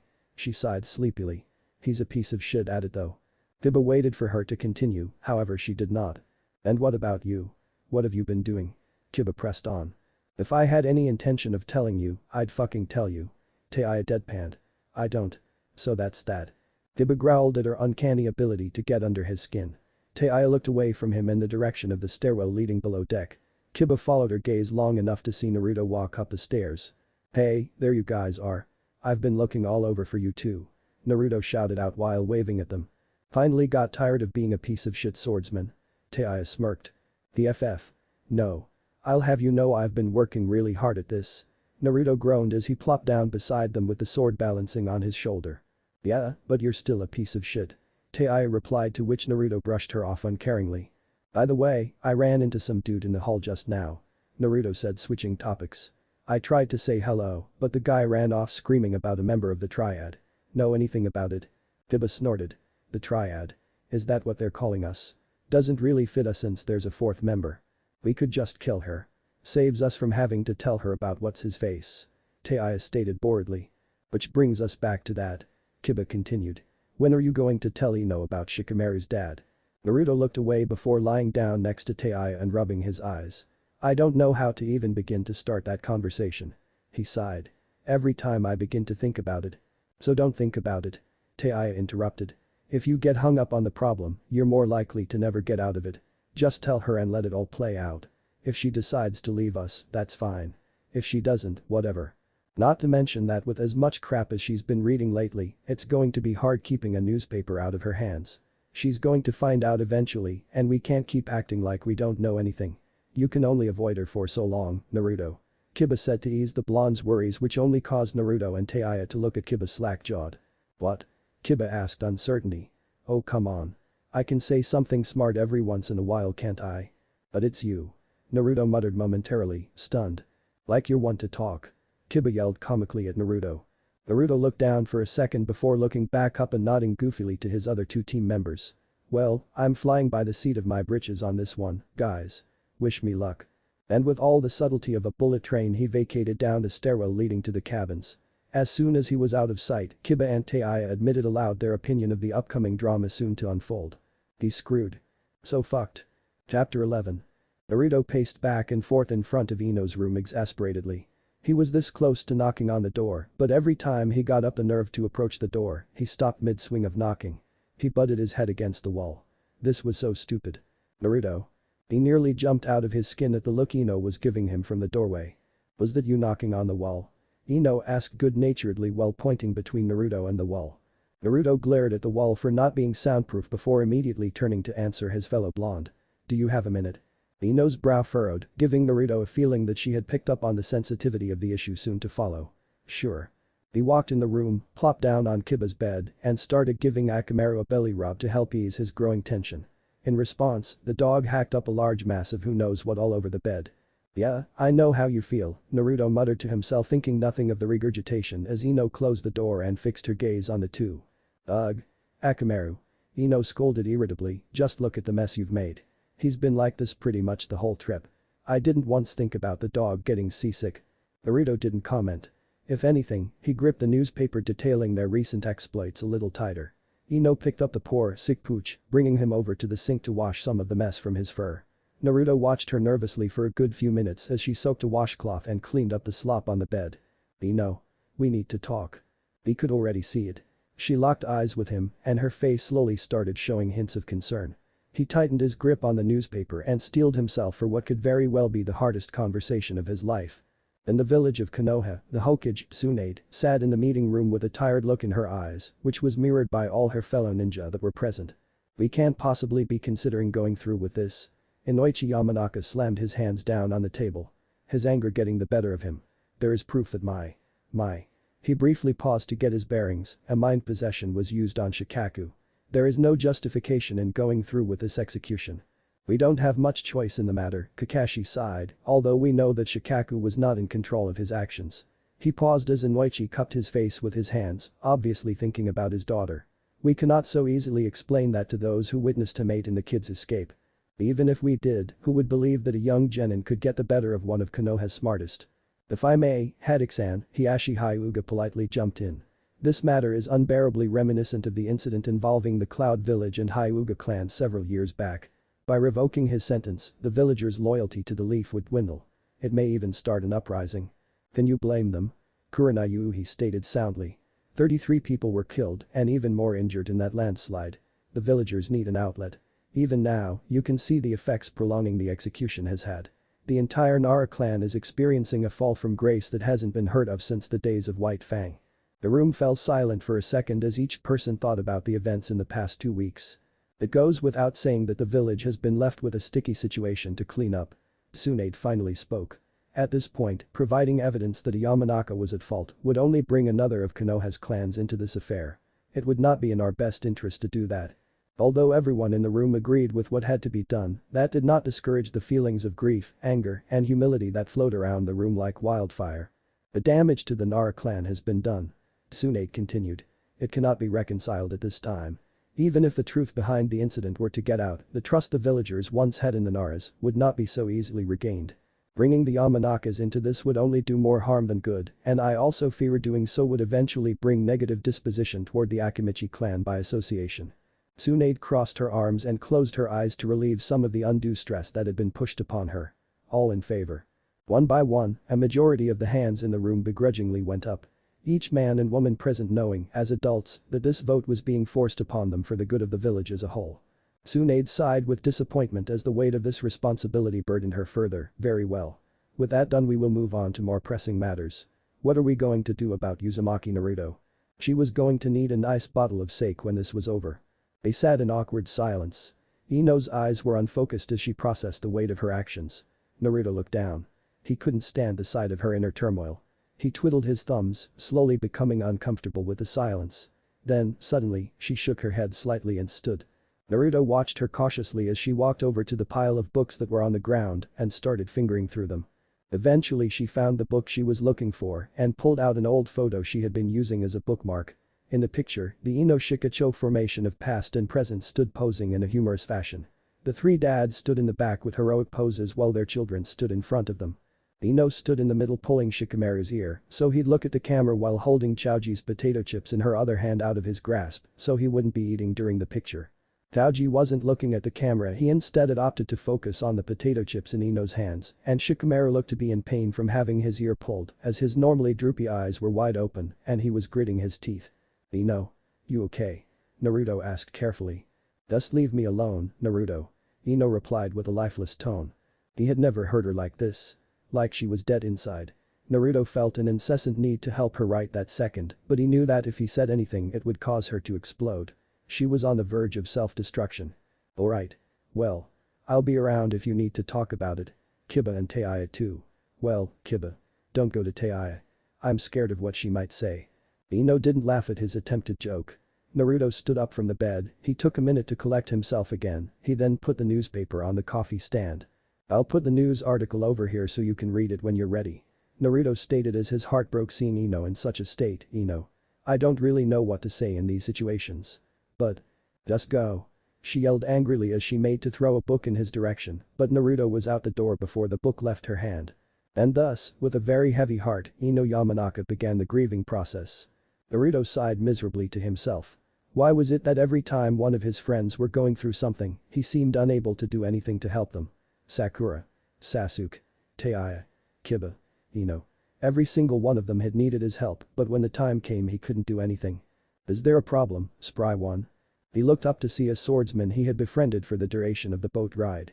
He was an elderly monk dressed in haggard grey robes with a gentle personality. But appearances could be incredibly deceiving, as Naruto discovered that the old man was not so feeble as he liked to let on. He was a talented swordsman, but he was an even better teacher. It was this man that had been giving him lessons in swordsmanship. "It's nothing really," Naruto told his elder, shaking his head as if to wave him off. The old man did not move and Naruto suddenly found himself talking. "It's just. I try so hard to be there for everyone and I can't seem to connect with them when I really need to. I'm trying to get strong as fast as I can, but we're being pursued relentlessly. I'm just. Tired. And stressed. And aggravated. Have you considered that maybe you're trying too hard?" Naruto looked up to his swordsmanship trainer questioningly. "It seems to me that you are trying to shoulder your allies as burdens for them. Slashing at things that are not yours to cut. There are such things as personal challenges that one must learn to overcome alone. From what I have gathered, this seems like one of those cases. But what if you're the one that's responsible for their burdens in the first place?" Naruto asked, feeling a strong sense of guilt at having gotten Kiba and Ino mixed up in all of this. He, after all, was the one that ushered them into this escapade. "As much as it may seem to be your fault, it was they who decided to join you. They may regret it somewhere down the road, but there is little that they can do about it now. They are just as much an enemy to their country as you are," the old man stated wisely. Naruto feinted a smile for the attempt to cheer him up, but having heard that he felt just a tad melancholic. He had constantly been telling himself that there was no turning back, but to actually hear it being confirmed back to him made something unravel inside his head. There really was no turning back. It was frightening. And yet, he couldn't help a small part of him that was excited. "I guess I'll treat each day like it's a new adventure and hope that everything works out for me," Naruto said, looking up at the old man. "Thanks for the pep talk, Kurusu-sensei. Pleasure was all mine. I look forward to reading what sort of trouble you and your group get into." The old man smiled. "Perhaps we'll meet some other time." As Kurietsu walked off, Naruto couldn't help feeling rejuvenated. For the first time since this journey began, he wasn't feeling stressed to train or escape or fix problems. He actually felt really good. At ease. He hoped that this feeling would stick around for a good long while. It's a devil. A monster. Her gazeless eyes pierced the men harder than any state could ever give as she swung her hand in a circular motion, popping her shoulder repeatedly. Taiya pushed the hair out of her face and over her horns as she grinned maliciously at the tragedy she would soon create. "For grown men, you all blubber like children. So pathetic." She yawned as the men around her began screaming. They each grabbed hold of their heads in agony. One after another, and in a minute's time they began bleeding from their ears. Soon after, they all crumpled to the floor. AI scowled, how the fuck am I supposed to gauge myself if everyone keeps it the first? This sucks. I need a real fight.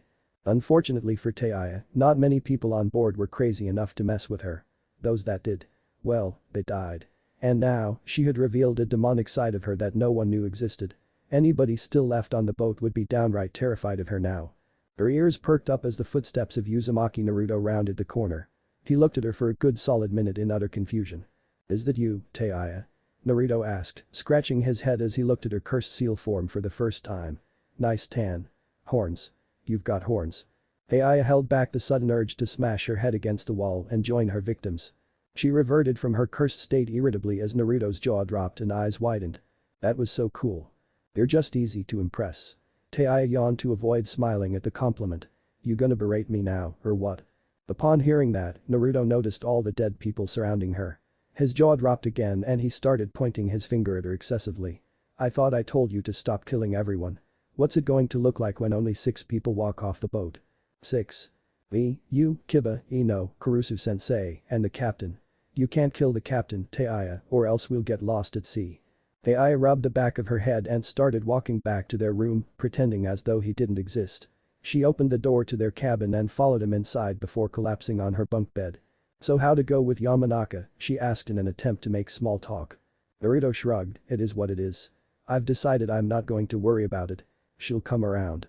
She could tell by the tone of his voice that he was actually bothered by it, but for whatever reason he had decided not to trouble her with the details. Which suited Taya just fine. So many people on this boat think I'm the leader of our group. Taya said, effectively changing the subject. Better be careful, Uzumaki, or I might take over. No way. You wouldn't last a day in my shoes. Naruto grinned. Taya snorted at that. She felt around for where she left her bandages and began retying them around her empty sockets. She turned her attention to Uzumaki and crossed her arms to show that she was serious. The boat will be docking soon. What's our plan? Naruto looked at her and suddenly wiped the goofy smile from his face. We're going to have to go under the radar for a while. No shit. Naruto rolled his eyes. When we dock, the first thing I want to do is find a place and create a hideout. It doesn't have to be anything fancy. Just an apartment of some sort. Whoa. Are you wanting to have a hideout in a town? That's fucking insane. Taya protested. We need a cave or an abandoned shack in the middle of nowhere. Operating in a city is just begging for us to get caught. Then we won't get caught. Naruto exasperated. From what I've read, ninjas tend to stick close to the compounds. If there are any ninja living in the town, then we'll just find a place where they don't frequently patrol. Besides, they won't find us unless they're really trying to look for us. We have more to fear from the Leaf Village than anyone else. And besides, what ninja would expect us to be waltzing around in their village in plain sight? They'll be more likely to second-guess themselves even if we are spotted. Taya juggled the idea around her head. On the forefront, it was a really clever idea, but even she knew that plans like this could be messed up easily. She'd have to put her stealth abilities to the test. They all would. And that worried her slightly. She wouldn't have too many problems, but a bunch of loud-mouthed genins. The thought was a little unsettling. Are you sure you're gonna be up for this, Uzumaki? Naruto smiled goofily once again, I have a knack for learning things when it's necessary. She let a small smile graced her lips for a split second. She shook her head slightly. Naruto Uzumaki was one crazy kid. Alright. Then, for now at least, I will follow you. Awesome. Now I'm starving. Naruto declared. Do you think I can persuade the cook to fix ramen? And just like that, Uzumaki went back to being annoying. Chapter 12. The city of Avel.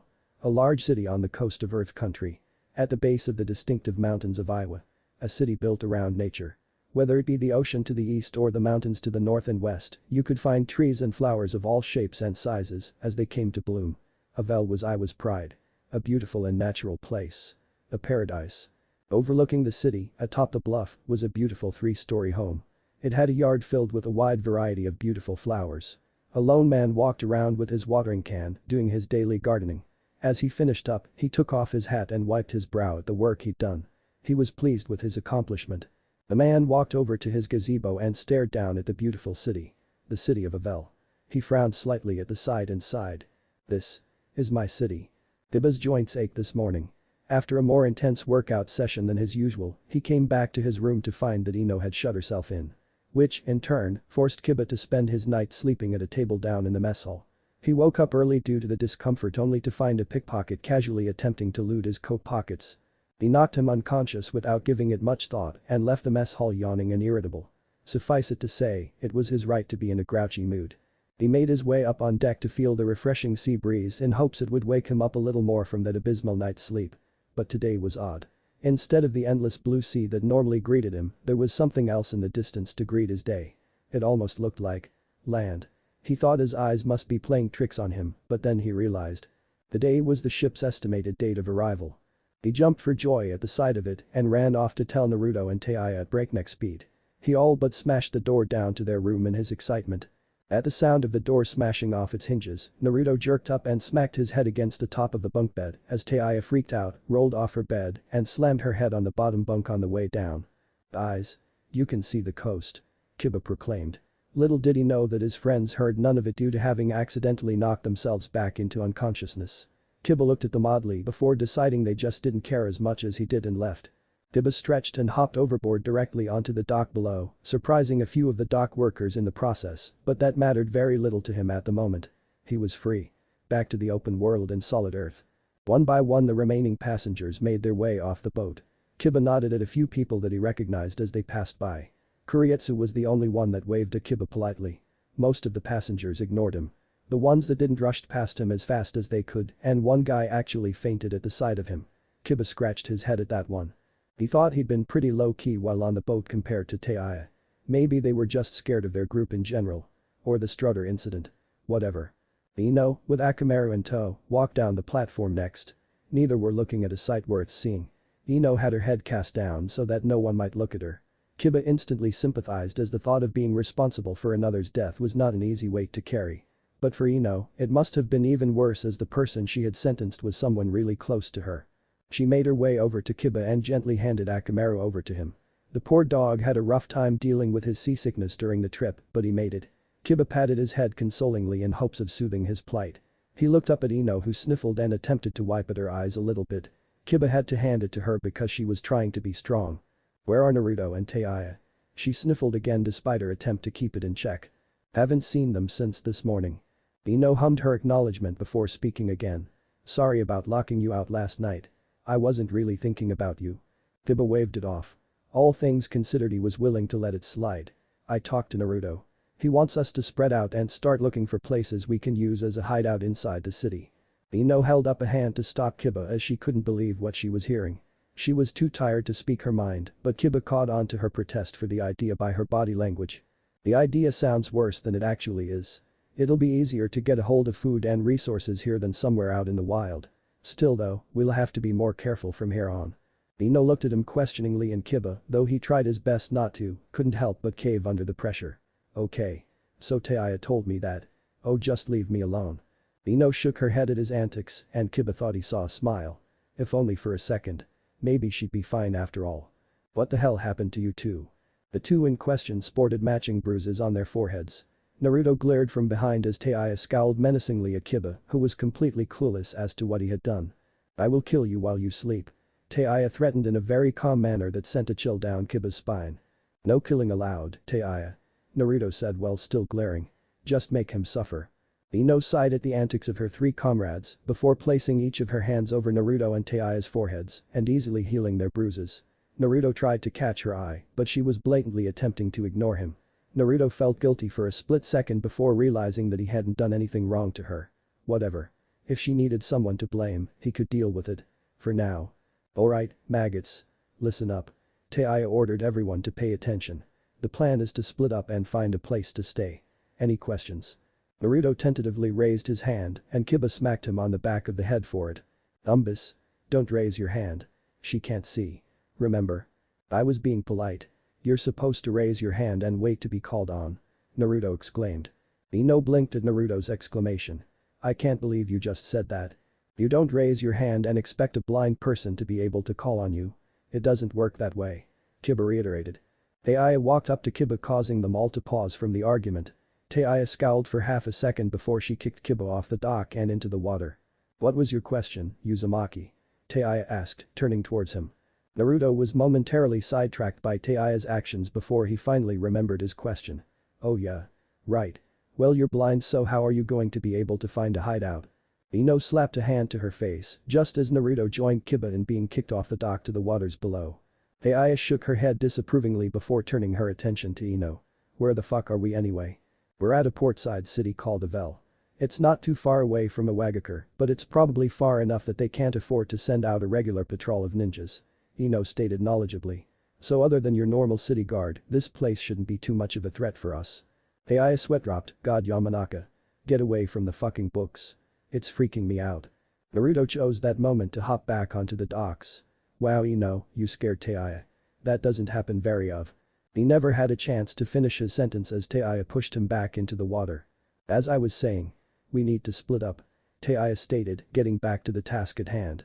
I'll take the north side. Yamanaka, take the south. Uzumaki, east. Inuzuka, west. We'll meet back here at nightfall. With the plan set, Taya decided to forego answering any more stupid questions. The team split up in their assigned directions. Naruto and Kiba grumbling as they did so. Ino walked down the road in a trance. The streets were littered with people, and yet, even amongst this crowd, she felt only loneliness. She was trying so hard to be strong for the sake of her friends. But she wasn't like them. She could never be like them. She couldn't bottle up her every feeling and cast it adrift to the forgotten seas of her mind.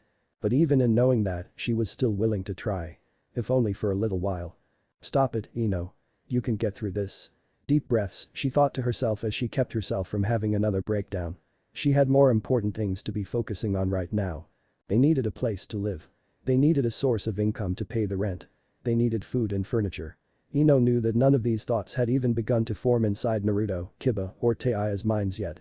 This is why she needed to have everything sorted out so that when it came up later, she could already tell them what needed to be done. Unfortunately, things weren't going exactly according to plan. They never do. No matter where she went looking, the price range for apartments was extremely expensive. Even if all four of them got jobs, it would only barely make rent for the cheapest apartment. That's not including other expenditures that were necessary for living. It was absolutely ridiculous and she was going to chew someone out over it. Outrageous, isn't it? Ino turned to meet the eyes of a man that had seen a lot better days. His hair was straggly and hung down over his eyes. He looked as though he hadn't had a clean shave in a good long while. And he reeked from his head to his toes, which made Ino wonder how she hadn't noticed him approaching from a mile away. Albeit, in her defense, she was a little distraught by everything else at the moment to pay much attention. Which wasn't a good thing. Why is everything so overpriced? Ino asked irritably, casting her thoughts aside. How can anyone begin to think about living here with prices like these? This seemed to get a rise out of the homeless man. He spat at the ground at his feet to signify his distaste. Amatsu Otogawa. A polluted soul to his very core.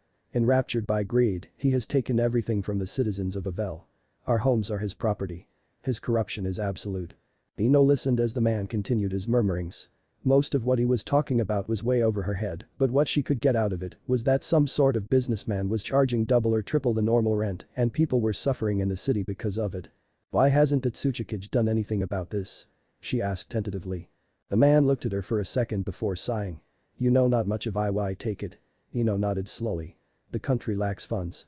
Recession has been ongoing since the last Shinobi War. Otogawa is wealthy. A generous donation here or there is more than enough to appease those with status. Thus, they leave him alone. That is my theory anyway. The man paused and Ino felt like she needed to say something, but she didn't know what. But before she could say anything, the man continued. Those in poverty cannot flee to greener pastures. Otogawa controls the docks and ticket prices have become too expensive. He also owns the markets and prices are just as expensive there. No one can buy the necessary supplies to make the trip over the mountains to Iowa. Those in poverty, such as I, are stagnant. And we will rot unless something happens. Ino didn't know what to do to console the man. It was like he was speaking at her, but not to her. And even though he spoke of all the horrible things that Otogawa had done, he remained calm. Like nothing even affected him anymore. Like he was wasting away. An anger she'd never felt before coursed through her very being. She wanted to put a stop to Amatsu Otogawa and change the city for the better. Night had set in by the time Ino rushed back to the meeting place. Feeling sorry for the homeless man, she decided the least she could do was buy him a warm meal. Which, in turn, caused her to run late.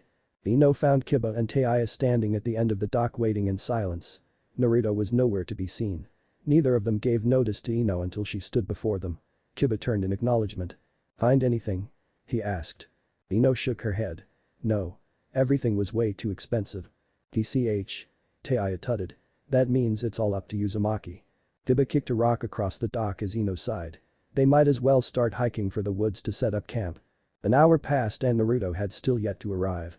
The three stood there in comfortable silence, listening to the waves as they crashed against the dock. Kiba nurtured the sickly Akamaru in his arms as Taiya leaned against a wooden post on the dock, tapping her foot impatiently. Ino sighed to herself as Kiba finally decided to give voice to the thought that was in each of their minds already. Something's wrong with this city. Taiya nodded while wrinkling her nose ever so slightly in distaste. Ino's eyes darkened as she recounted what the man had told her earlier. I think I know why. Ino took the next 30 minutes explaining the situation the homeless man related to her about the city's current state and the man behind it all. Kiba listened intently, glaring harder the further Ino went into detail. Taiya remained completely indifferent to the story. It was almost as though she were treating the situation like a jigsaw puzzle. As Ino wrapped up her story, Kiba felt the need to rant. What kind of guy has the stomach to do that to another human being? Let alone an entire city. It's all kinds of wrong. Taiya shrugged her shoulders in a disagreeable fashion. If all else, it explains something I overheard earlier. Kiba and Ino turned their attention toward Taiya as she began speaking. I didn't hear much as I didn't stick around long. Figured it wasn't worth my time. A lot of the locals at the tavern are pissed off at someone. They're wanting some big shots head here in town. Judging from your story, I'd say it's probably this Otogawa guy. He does seem to be the talk of the town. Ino said tiredly. That's not all though. Taiya continued. With so many people wanting this guy dead, it's a wonder that this man is still alive. From what I've gathered, he's no ninja. Why not ransack his place and simply cut his throat? It's not like the bastard would be able to do anything about it. They're scared of something. The question is what? Kiba took a deep breath, cooling down from his earlier tirade. They are a little on edge, I gathered that much. But there's one big thing that's been bugging me the whole time we've been here. Ino looked at him questioningly. Taiya also regarded him for a moment before she started to shake her head knowingly. I can't believe I didn't notice it sooner. Ino looked between the two, not really appreciating feeling out of the loop. I'm not getting the picture. She said, waiting for someone to bring her up to speed. We've been standing here for nearly 2 hours now, Kiba explained. Not once have we seen a patrol come by to survey the area. It's weird. Ino grimaced at the news as Taiya remained calmly indifferent. The town had too many questions and very few answers. As much as Ino wanted to help the people here, she also knew that none of them were in any place to go and get themselves involved in a load of drama. They were trying to lay low. Getting involved in this would certainly set off some bells that needn't be rung. The three suddenly turned their attention to the sky to find Naruto grinning like a Cheshire cat as he landed atop the pole that Taiya was leaning against. Yo. Naruto waved to each of them like the goof that he was and got nothing but a deadpan expression from each of them in return. Kakashi-sensei always used to do that to me. I felt like trying it out. Find anything? Taiya asked, effectively bringing the conversation back to the meeting. Naruto nodded emphatically as he hopped off the pole and onto the dock. I got us a house, a job, and all the raiment I could ever ask for. Did I strike gold or what? The three stood there for a second just staring at the blonde. Kiba seemed to snap back to his senses first. So any luck? Naruto pouted, oh come on you guys. I'm serious. I was on my way to meet you guys when I saw this old guy sitting on a bench in the park. We talked for a bit and I told him how I was a traveling swordsman looking for a place for me and my friends to live. The three just continued to stare at him blankly. Seriously. Naruto found them a house. And anyway, long story short, the man was looking to hire some bodyguards that could live at his estate with him. It sounded like a sweet gig, so I took him up on that offer. And he seemed like a pretty nice guy. It was seriously too good to be true, but Ino didn't care. She yipped for joy and glomped on Naruto as Kiba stood over them and ruffled his hair happily at his accomplishment. Taiya, however, was thinking to herself again and not really contributing to the celebrations. It was just too big a coincidence. Well Taiya, am I great or what? Naruto asked, fishing for a compliment. What was the old man's name? Taiya asked. Naruto blinked at the sudden change of subject. I think his name was Amatsu Otogawa or something like that. Of course. Ino and Kiba stopped in their celebrations as Naruto looked between the three, wondering what he'd said. Taiya once again retreated into her thoughts as she wondered. Would this really be worth the trouble it would surely bring? Chapter 13. They walked the city streets at night in anxious silence. Ino bit her lip, sniffling to herself as they carried forward. She couldn't understand it. She had told Naruto all about Otogawa. She told him that it wouldn't be smart to get involved with him. Did he seriously not understand that this guy was scum? She was willing to admit that they themselves had done a terrible thing, but Ino still felt that she was a good person. Working for Otogawa. It just seemed all kinds of wrong. And yet here they were. Marching forward to accept his hospitality like it was no big deal. It was a big deal. This man was the reason behind the suffering of so many of Avel's citizens. How could any of them stand this idea? Ino looked at all of her companions. Kiba looked like he was more worried about Akamaru than he was about where they were going. Taiya, from what she could tell, looked rather passive about the whole situation. And Naruto. He just kept walking forward with that smile plastered on his face. None of them seemed to care that this decision was causing her turmoil. Why are we doing this? Ino asked, rather loudly, causing the three to look at her questioningly. Taiya shrugged her shoulders. It's as good a place as any. Better even. Naruto nodded his head in agreement and smiled slightly, and for some reason this infuriated Ino even more. Didn't I just get through telling you this guy was bad news? Ino said, barely restraining her temper. Everyone in this city is suffering because of what this man has put them through. How can you just shrug that off like it's no big deal? She looked at Naruto as she said that, but Kiba spoke up causing her to look at him. You're right. Kiba said, surprising her, he might be the biggest scumbag this side of the planet. But this isn't about that. It's about what we need. He needs bodyguards. I need a place for Akamaru to recuperate. And we need a place to stay. He's getting what he wants. We're getting what we need. For that reason alone, I'll put up with him. Even if it means sacrificing some of my dignity. She looked at Kiba differently as he pet Akamaru, who whimpered slightly in response. Ino knew that Kiba was really close to Akamaru, and it was a little reassuring that she wasn't the only one feeling wrong about siding with Otogawa. Kiba just had a personal reason that was forcing him to choose Otogawa. Taiya snorted. God. Only you could come up with a bullshit reason like that. Kiba glared at Taiya and mumbled a few things under his breath. Taiya took no notice as she turned to Ino and continued. I have the same motivations, but I'm not doing it because of my poor little puppy, she drawled in a babyish tone, causing Kiba to give her the not-so-subtle finger. I'm doing it because it's the fucking smart thing to do. All this moral bullshit is a hassle. If this Otogawa guy is an asshole, then I'll just be a bitch to him. If he starts pissing me off, then I'll fucking kill him myself. I mean, seriously. Who gives a shit? Either way we still get the house. Ino and Kiba looked at her like she was crazy. Naruto was also scratching his head slightly. None of them could really say that they were inclined to think like Taiya. It was a very dark way of thinking. But it was a way of thinking that they may very well need to resort to one of these days. Well. I really don't think it'll come to that. Naruto chimed in. I told you guys he seemed pretty nice to me. And I think I'm a pretty good judge of character. You're just gonna have to trust me on this. It was like somebody pulled the hair trigger in Ino's mind. That's it. That's all you have to say. She snapped, causing the three to recoil at the sudden outburst. You expect me to just trust you? Ino? No. She interjected. Do you remember what happened the last time I decided to trust you? You can't just. That's enough. The fury in Naruto's voice caused her to bite back her words as she looked into his eyes. They were cold and red. In strong contrast to his soft blue eyes that she was used to seeing.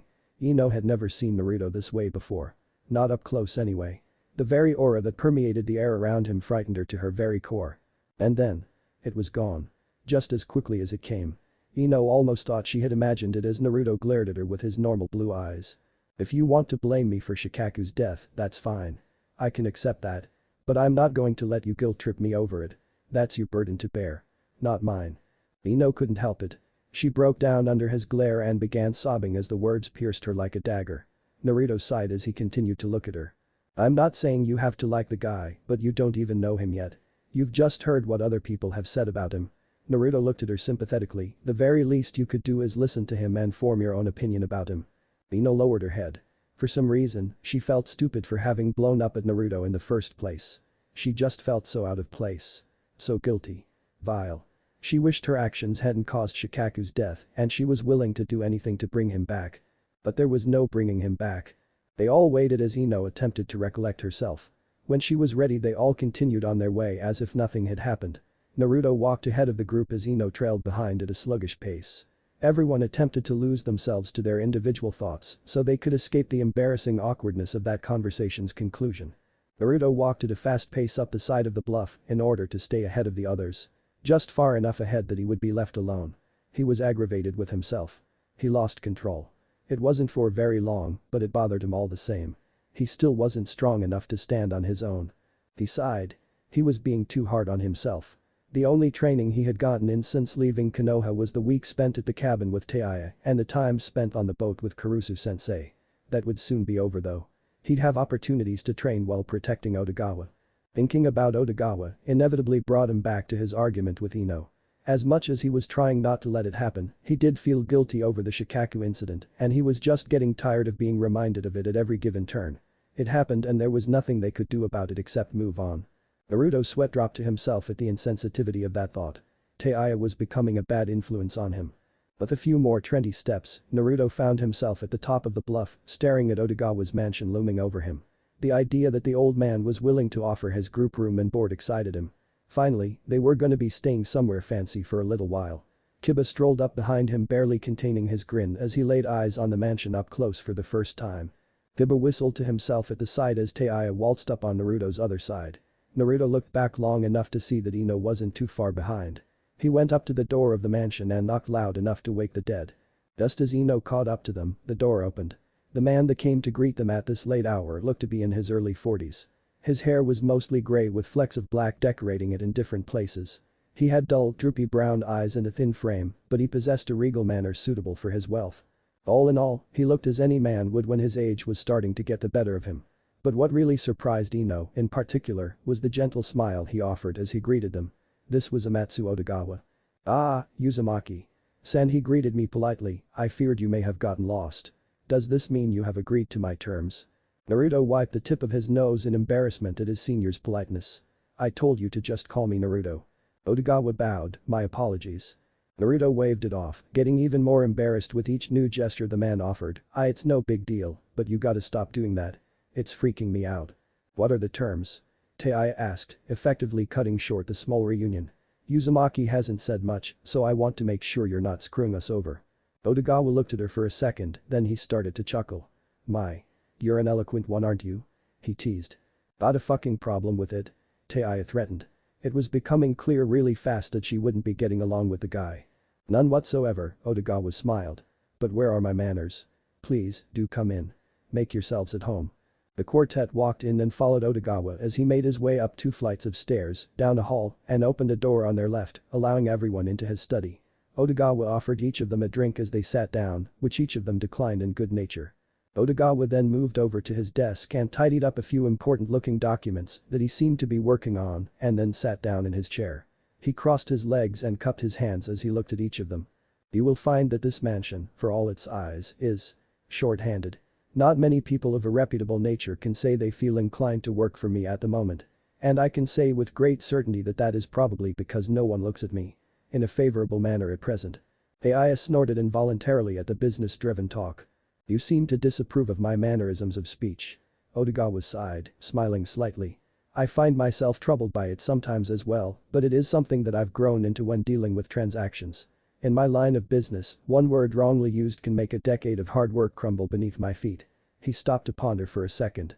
That was maybe a tad too dramatic. "But I find it to be true nevertheless. Just cut the bullshit and get on with it," Taiya said bluntly, causing both Naruto and Kiba to glare at her for her lack of respect. She was going to get them kicked out before they could get moved in. Luckily for them, Otogawa seemed to find it all amusing. "I do say, you keep colorful company, Uzumaki-san." He sighed and looked back at her. "Very well. Strictly business then." Otogawa stood up and walked over to the curtain and drew it back. From the window, one could see the entire city of Avel as it expanded out to the distant ocean on this starry night. It was a beautiful sight to behold. "Our beloved Earth country has seen nothing but recession for quite some time now," Otogawa stated as he glanced down at the city. His face marred with age as he spoke. "For all its splendor, you'd think this country would be of a more lackadaisical nature. In all honesty, we're a rather confrontational force. We've been in and out of skirmishes with different countries since the ending of the last great shinobi war. And only recently has our country reached a state of peace." Otogawa walked back over to his desk and sat down in front of it staring at each of them. "All that war. And no means to fund it. It's no wonder that the cost of living would skyrocket. But the general public has trouble understanding that. They have their minds set on the present as I try to usher stability for the future. And it's created a bit of a mess for me personally." Kiba looked around the room to see if anyone else was following. He had no freaking clue what Otogawa was talking about. Confused as hell, he just kept listening and prayed something would eventually click. "I began procuring money in rather questionable manners in hopes of easing this country's debt. I started exporting more of our goods and importing less little by little. A few people began losing their jobs as the workforce needed for the company went down. I started raising rent for housing. Denying requests that needed approval. Simple things to keep money coming in and none going out. I then donated all that extra money I earned toward helping our government. But at what cost? What you've done here. It's despicable. Aren't you the least bit sorry for what you've caused these people to go through? Ino started with a touch of restrained anger. Otogawa turned away from the window for the first time since his history lesson began and made eye contact with the girl. He gave her a petty look and Ino realized something. He didn't regret his actions in the slightest. I tire of such allegations besmirching my name. Otogawa frowned. I am nothing more than a businessman. The country needs money. I see a means to make it. In this case, I'm more than happy to play the villain for the city if it saves the country as a whole. There's no such thing as good and evil in my book. It's strictly business. Once the country is out of debt, I will simply set things straight once more. The people who are complaining about me right now will be thanking me later. People are rather fickle like that. Though, I suppose a child like you would find that hard to believe. You're sidetracking. Taiya stated testily. This isn't a fucking mission briefing. It's a merc job. Get to the point so that you can shut the fuck up. My humblest apologies, Otogawa bowed slightly before sighing. I just don't do well with talking on this subject of late. Responses such as hers are ones that constantly pass through my ears. You get to the point where you're eventually sick and tired of hearing the same tried over and over again. Trust me when I say I know the feeling. Taiya deadpanned looking directly toward Otogawa. You're still sidetracking. Get to the fucking point before I kill you myself. Naruto sighed to himself at how horrible all of this was going and felt the need to hit his head against something as Kiba suddenly decided to get up and walk out of the room. This act also seemed to perplex Otogawa. From the look on his face, he had probably never been so disregarded in all his life. Taiya, go get some fresh air. I'll have Ino stay to make sure he's not tricking us somehow. Naruto ordered. Taiya looked about ready to short-circuit as she stood up. She fumed at Otogawa for a second before she spat at his shoes and slammed the door on her way out. Otogawa stood dumbfounded. His mouth hanging open from the disrespect.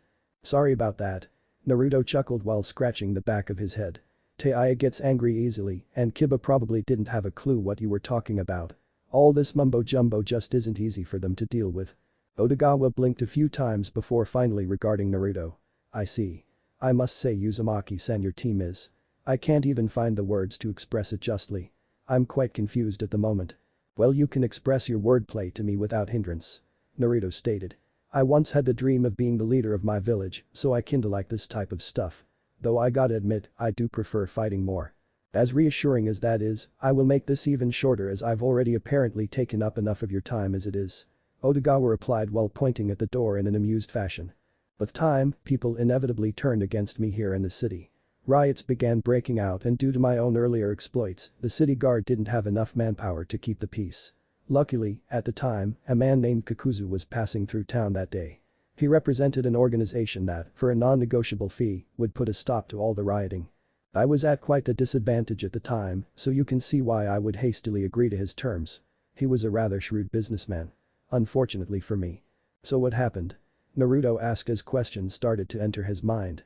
The rioting did indeed stop. Kakuzu did his job and I paid him well for it. You may have noticed it earlier, but not a single person was out tonight. Kakuzu invoked a curfew to handle the rioting and soon enough people feared going out at night. I'm not sure as to what lengths his punishments went, but I do know that they were rather severe in nature. Eventually things settled down once again, but I wasn't quite convinced it wouldn't start up again once he left. So I kept Kakuzu around for a while longer to make the people believe he wouldn't be leaving. But one day recently, I found I no longer had the funds to pay for his services. Odd and so? Ino chimed in to Naruto's surprise. Despite her earlier protest against him, she seemed to have gotten caught up in Otogawa's story. He left. Otogawa stated, causing Naruto to fall back in his seat. Just like that? Naruto bellowed. Otogawa shook his head. If only. I'm afraid that not meeting his demands has landed me in quite a mess with his organization. It's rather odd to be told of your own upcoming demise in such a nonchalant manner. And then, on the other end of it is the citizens of Avel. They don't yet know that Kakuzu is gone, but you can be sure that when they find out, things will turn unpleasant. You really are in a mess, huh? Naruto responded. Let's just say that my actions have made me a lot of enemies. Otogawa grimaced. Does this organization that's chasing you have a name? Ino asked. Is there any way we would be able to distinguish them in a crowd? I don't know much about them myself to be honest, Otogawa sighed, showing his age. They call themselves the Akatsuki organization. Naruto and Ino instantly paled. The organization that Itachi Uchiha belonged to was after Otogawa. Do you know of them? Otogawa asked curiously. We've had a few run-ins here and there, Naruto said in a darker tone. Crawl out of one hole and fall straight into another. The analogy seemed to fit Naruto's predicament. He had just gotten out of reach of Konoha's ninjas, only to find a job guarding someone that the Akatsuki had a vendetta against. How in the hell did he land in these situations? The doorbell rang. Ah. My final guest for the night has arrived. If you will excuse me. Otogawa walked out of the room. Naruto and Ino both looked at each other with paranoia. Neither liked this sudden turn of events. They got up and followed Otogawa as he made his way downstairs to the door. Otogawa turned toward Naruto and Ino as he allowed the man beside him inside.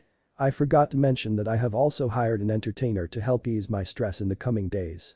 Before he could tell him to stop, Otogawa opened the door and greeted the entertainer, who bowed politely and thanked him for his hospitality.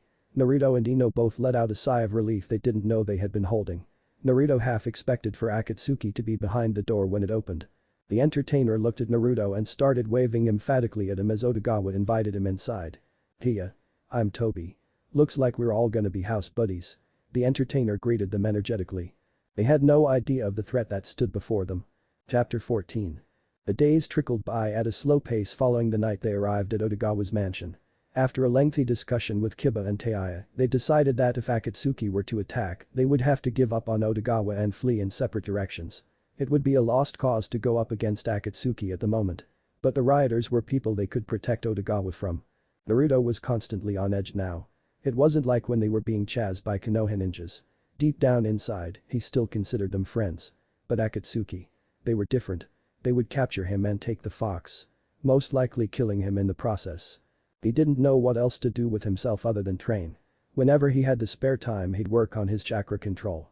He was beginning to see quite a bit of improvement. He didn't have to pump nearly as much chakra into his hand to form as before. He also switched between sword stances that Kurietsu-sensei taught him more fluently.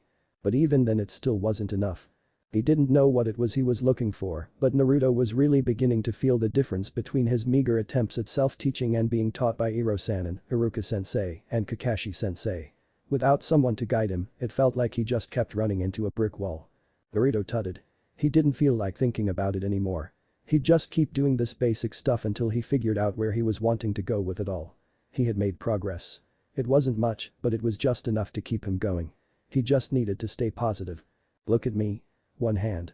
Kiba curled an eyebrow at Toby as he flipped into a handstand and put one of his hands behind his back. He then began hopping around while doing some acrobatics that were impressive even by shinobi standards. Kiba stood just behind Otogawa out of sight.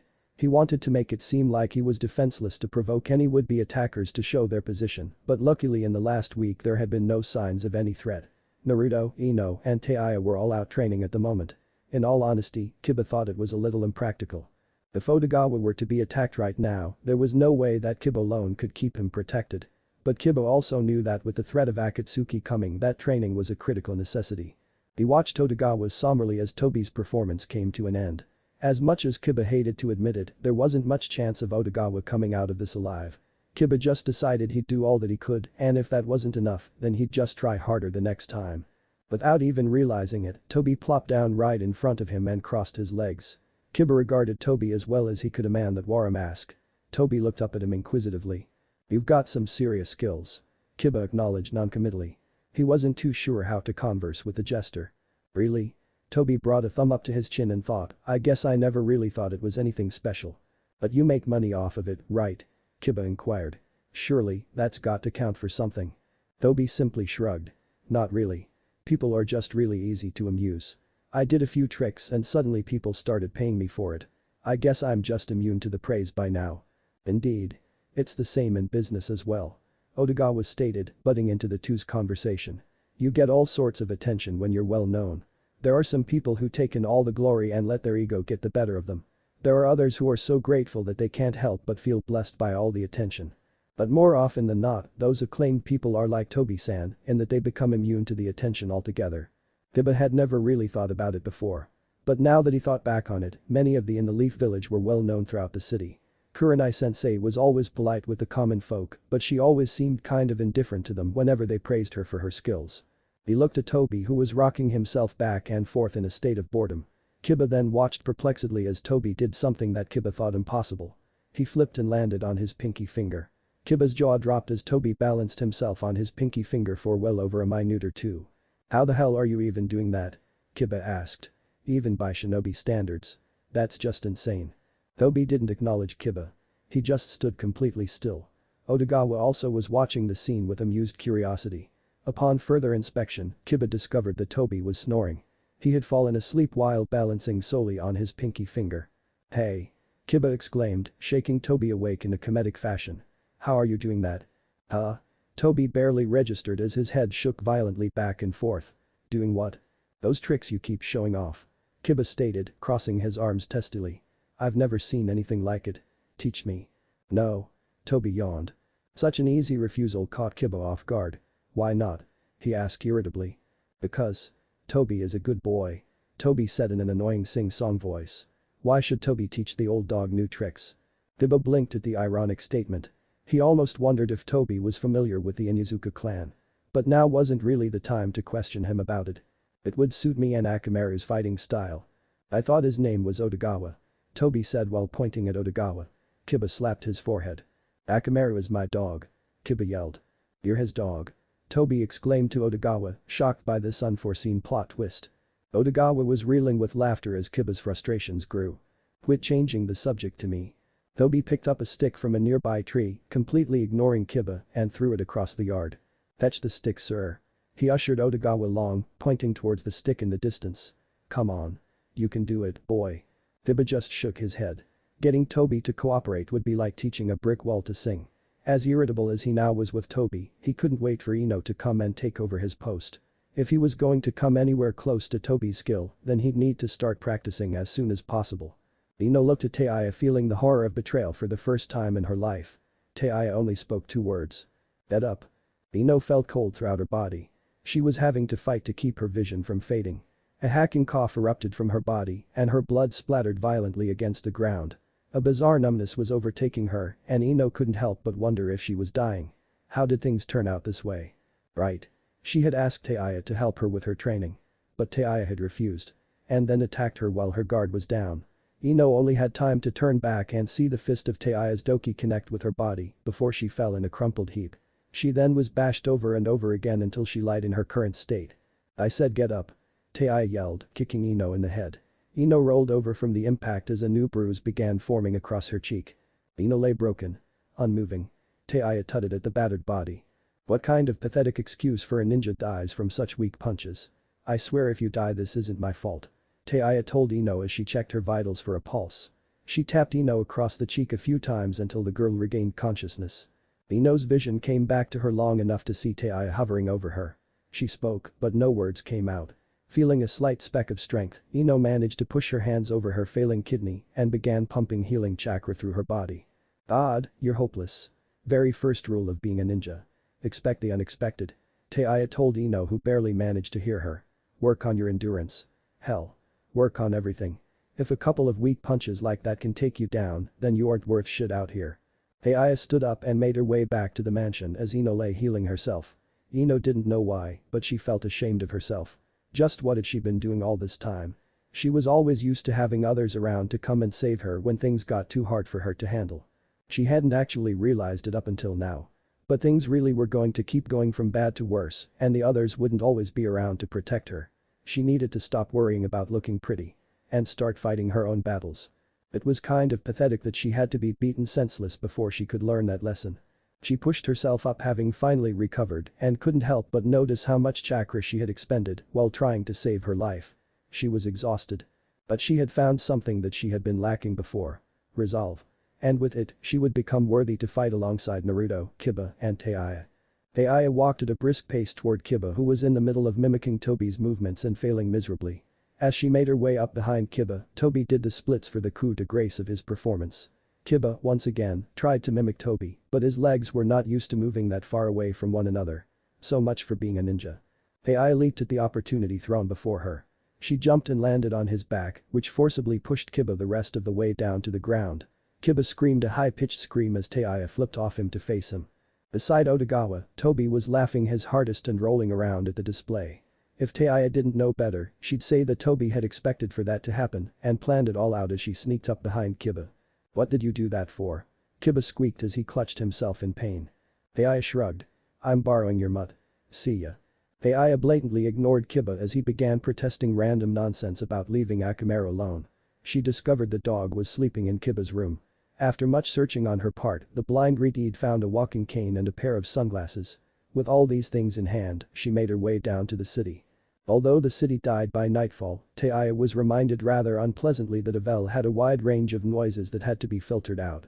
The last time she was here, she kept bumping into people and signs and buildings galore. Luckily, she had the dog with her this time to help her find her way around. Akamaru barked as Aya reached out to open a door that was in front of her. As she opened it, she was greeted by a refreshing breeze to cool herself from the heat. As she crossed the threshold, the smell of cigarettes and alcohol graced her nose. It was a bar. The same bar that she visited when she heard talk of the rebellion against Odagawa. Maybe if she hung around she'd gather some intelligence as to what had become of the rioters. An hour passed within the bar with nothing of much note happening. Customers talked. Aya listened. But none of the hushed voices spoke of the riots. It was almost as if it had all fallen off the face of the earth. But Aya knew better than that. The fact that it was being kept quiet meant that the citizens were now a lot more organized. Perhaps they had a leader. I recognize you. The voice caught Aya off guard as she hadn't been expecting to engage in any sort of conversation. But more importantly, did this guy know who she was? Was she going to have to make a break for the door? She took note of the bar. The atmosphere was still lighthearted. This eased Aya's worries as she listened to the man speak up again. You are one of the spry one's friends. His roommate from the boat if I am not mistaken. She had no clue who the man was, but if he knew Naruto and her it would be trouble. She was going to have to deal with him. You want to talk? Fine. Follow. Aya sighed as she felt around for Akamaru's leash to which the man handed it to her. They walked out of the bar and into the hustle and bustle of the city. They stayed that way for quite some while with Aya leading him through several dicey locations with help from Akamaru to unnerve her opponent. Unfortunately, the man seemed rather at ease with her little mind game, which only helped to further Aya's irritable mood. They finally stopped next to a playground in the park as children played innocently unaware of the battle that would soon be coming between Odagawa's guard and the city's rioters. The riots will begin in 1 month's time. Aya paused as this sudden information was thrust upon her. The man continued, I thought that you all should know at the very least. You've taken up guard of Amatsu after all. Odd, and why are you telling me this? Aya asked. Because I want you all to leave. The man stated. I trained the spry one for that short period we were on the boat. It was merely the basics of swordsmanship, but within that short period I grew fond of my little pupil. Maybe it's just me growing old and clinging to petty relationships. I don't know. But I do not wish to see him die for this lost cause. Especially when it can be so easily avoided. Odd, you talk a lot. Aya snorted, catching the man completely off guard with her disrespectful attitude. So you're the old man who was teaching Uzumaki then. So is it safe to say we're going to have to deal with you when these riots begin? There was a pause as a faint breeze blew Aya's hair across her face. Finally the old man answered. Indeed you will. Many of the men who had been occupying the boat trip were men I had hired to come aid in ending Amatsu's selfish tyranny. This city is my home and I will die before I see it suffer any longer. Aya laughed once again, taking control of the conversation. Odd, you really laid on thick, don't you? She laughed while applauding him. Let me tell you a little something about your beloved little pupil. He's stubborn about his decisions. He'll try to protect Odagawa no matter what you may say. Trust me. I'd know. This little riot. It's past a point where words will be enough to end it. I'm guessing you'd know that better than anyone. The man smirked at Aya's feisty spirit but signed a moment later. I have said what I needed to say. Please inform Uzumaki of where my allegiance lies at the very least. Aya snorted a final time as Akamaru growled at the man. I'll be more than happy to do that, and it's going to be downright fucking hilarious when he cuts your throat with those same damn sword tricks you taught him. Aya turned her back on the man as he turned his back on her and they walked away in separate directions. I will not leave this city no matter what may come. Odagawa announced as Aya finished up relaying what Kurietsu had told her. I will not cower and flee because of the words of a monk and the threats of his collected hoodlums. Suit yourself. Naruto sighed. It'd honestly be a lot easier to protect you if you just went into hiding, though, to be honest. That probably would be the wise choice. Odagawa sighed while really feeling his age. But I've passed the point of being reasonable. I will not hide from an enemy that thinks he can waltz in here and destroy everything that I've sacrificed for this country's gain. My pride will not allow it at this point. This is my city. Aw. No need to be so grumpy. Toby shouted while waving his arms in front of Odagawa. Just turn that frown upside down.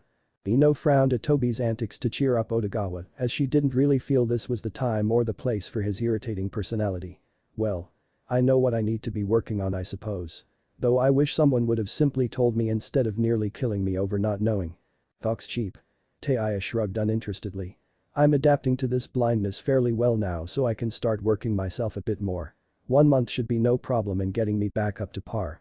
If they wanted a chance they should have attacked us within an hour. These rioters are pretty much fucked giving me this much time to learn the lay of the land. Confident. Kiba yawned in a slightly higher pitch than was normal due to an earlier incident. Tobi here won't teach me anything, but I've seen more than enough to teach myself his acrobatic style.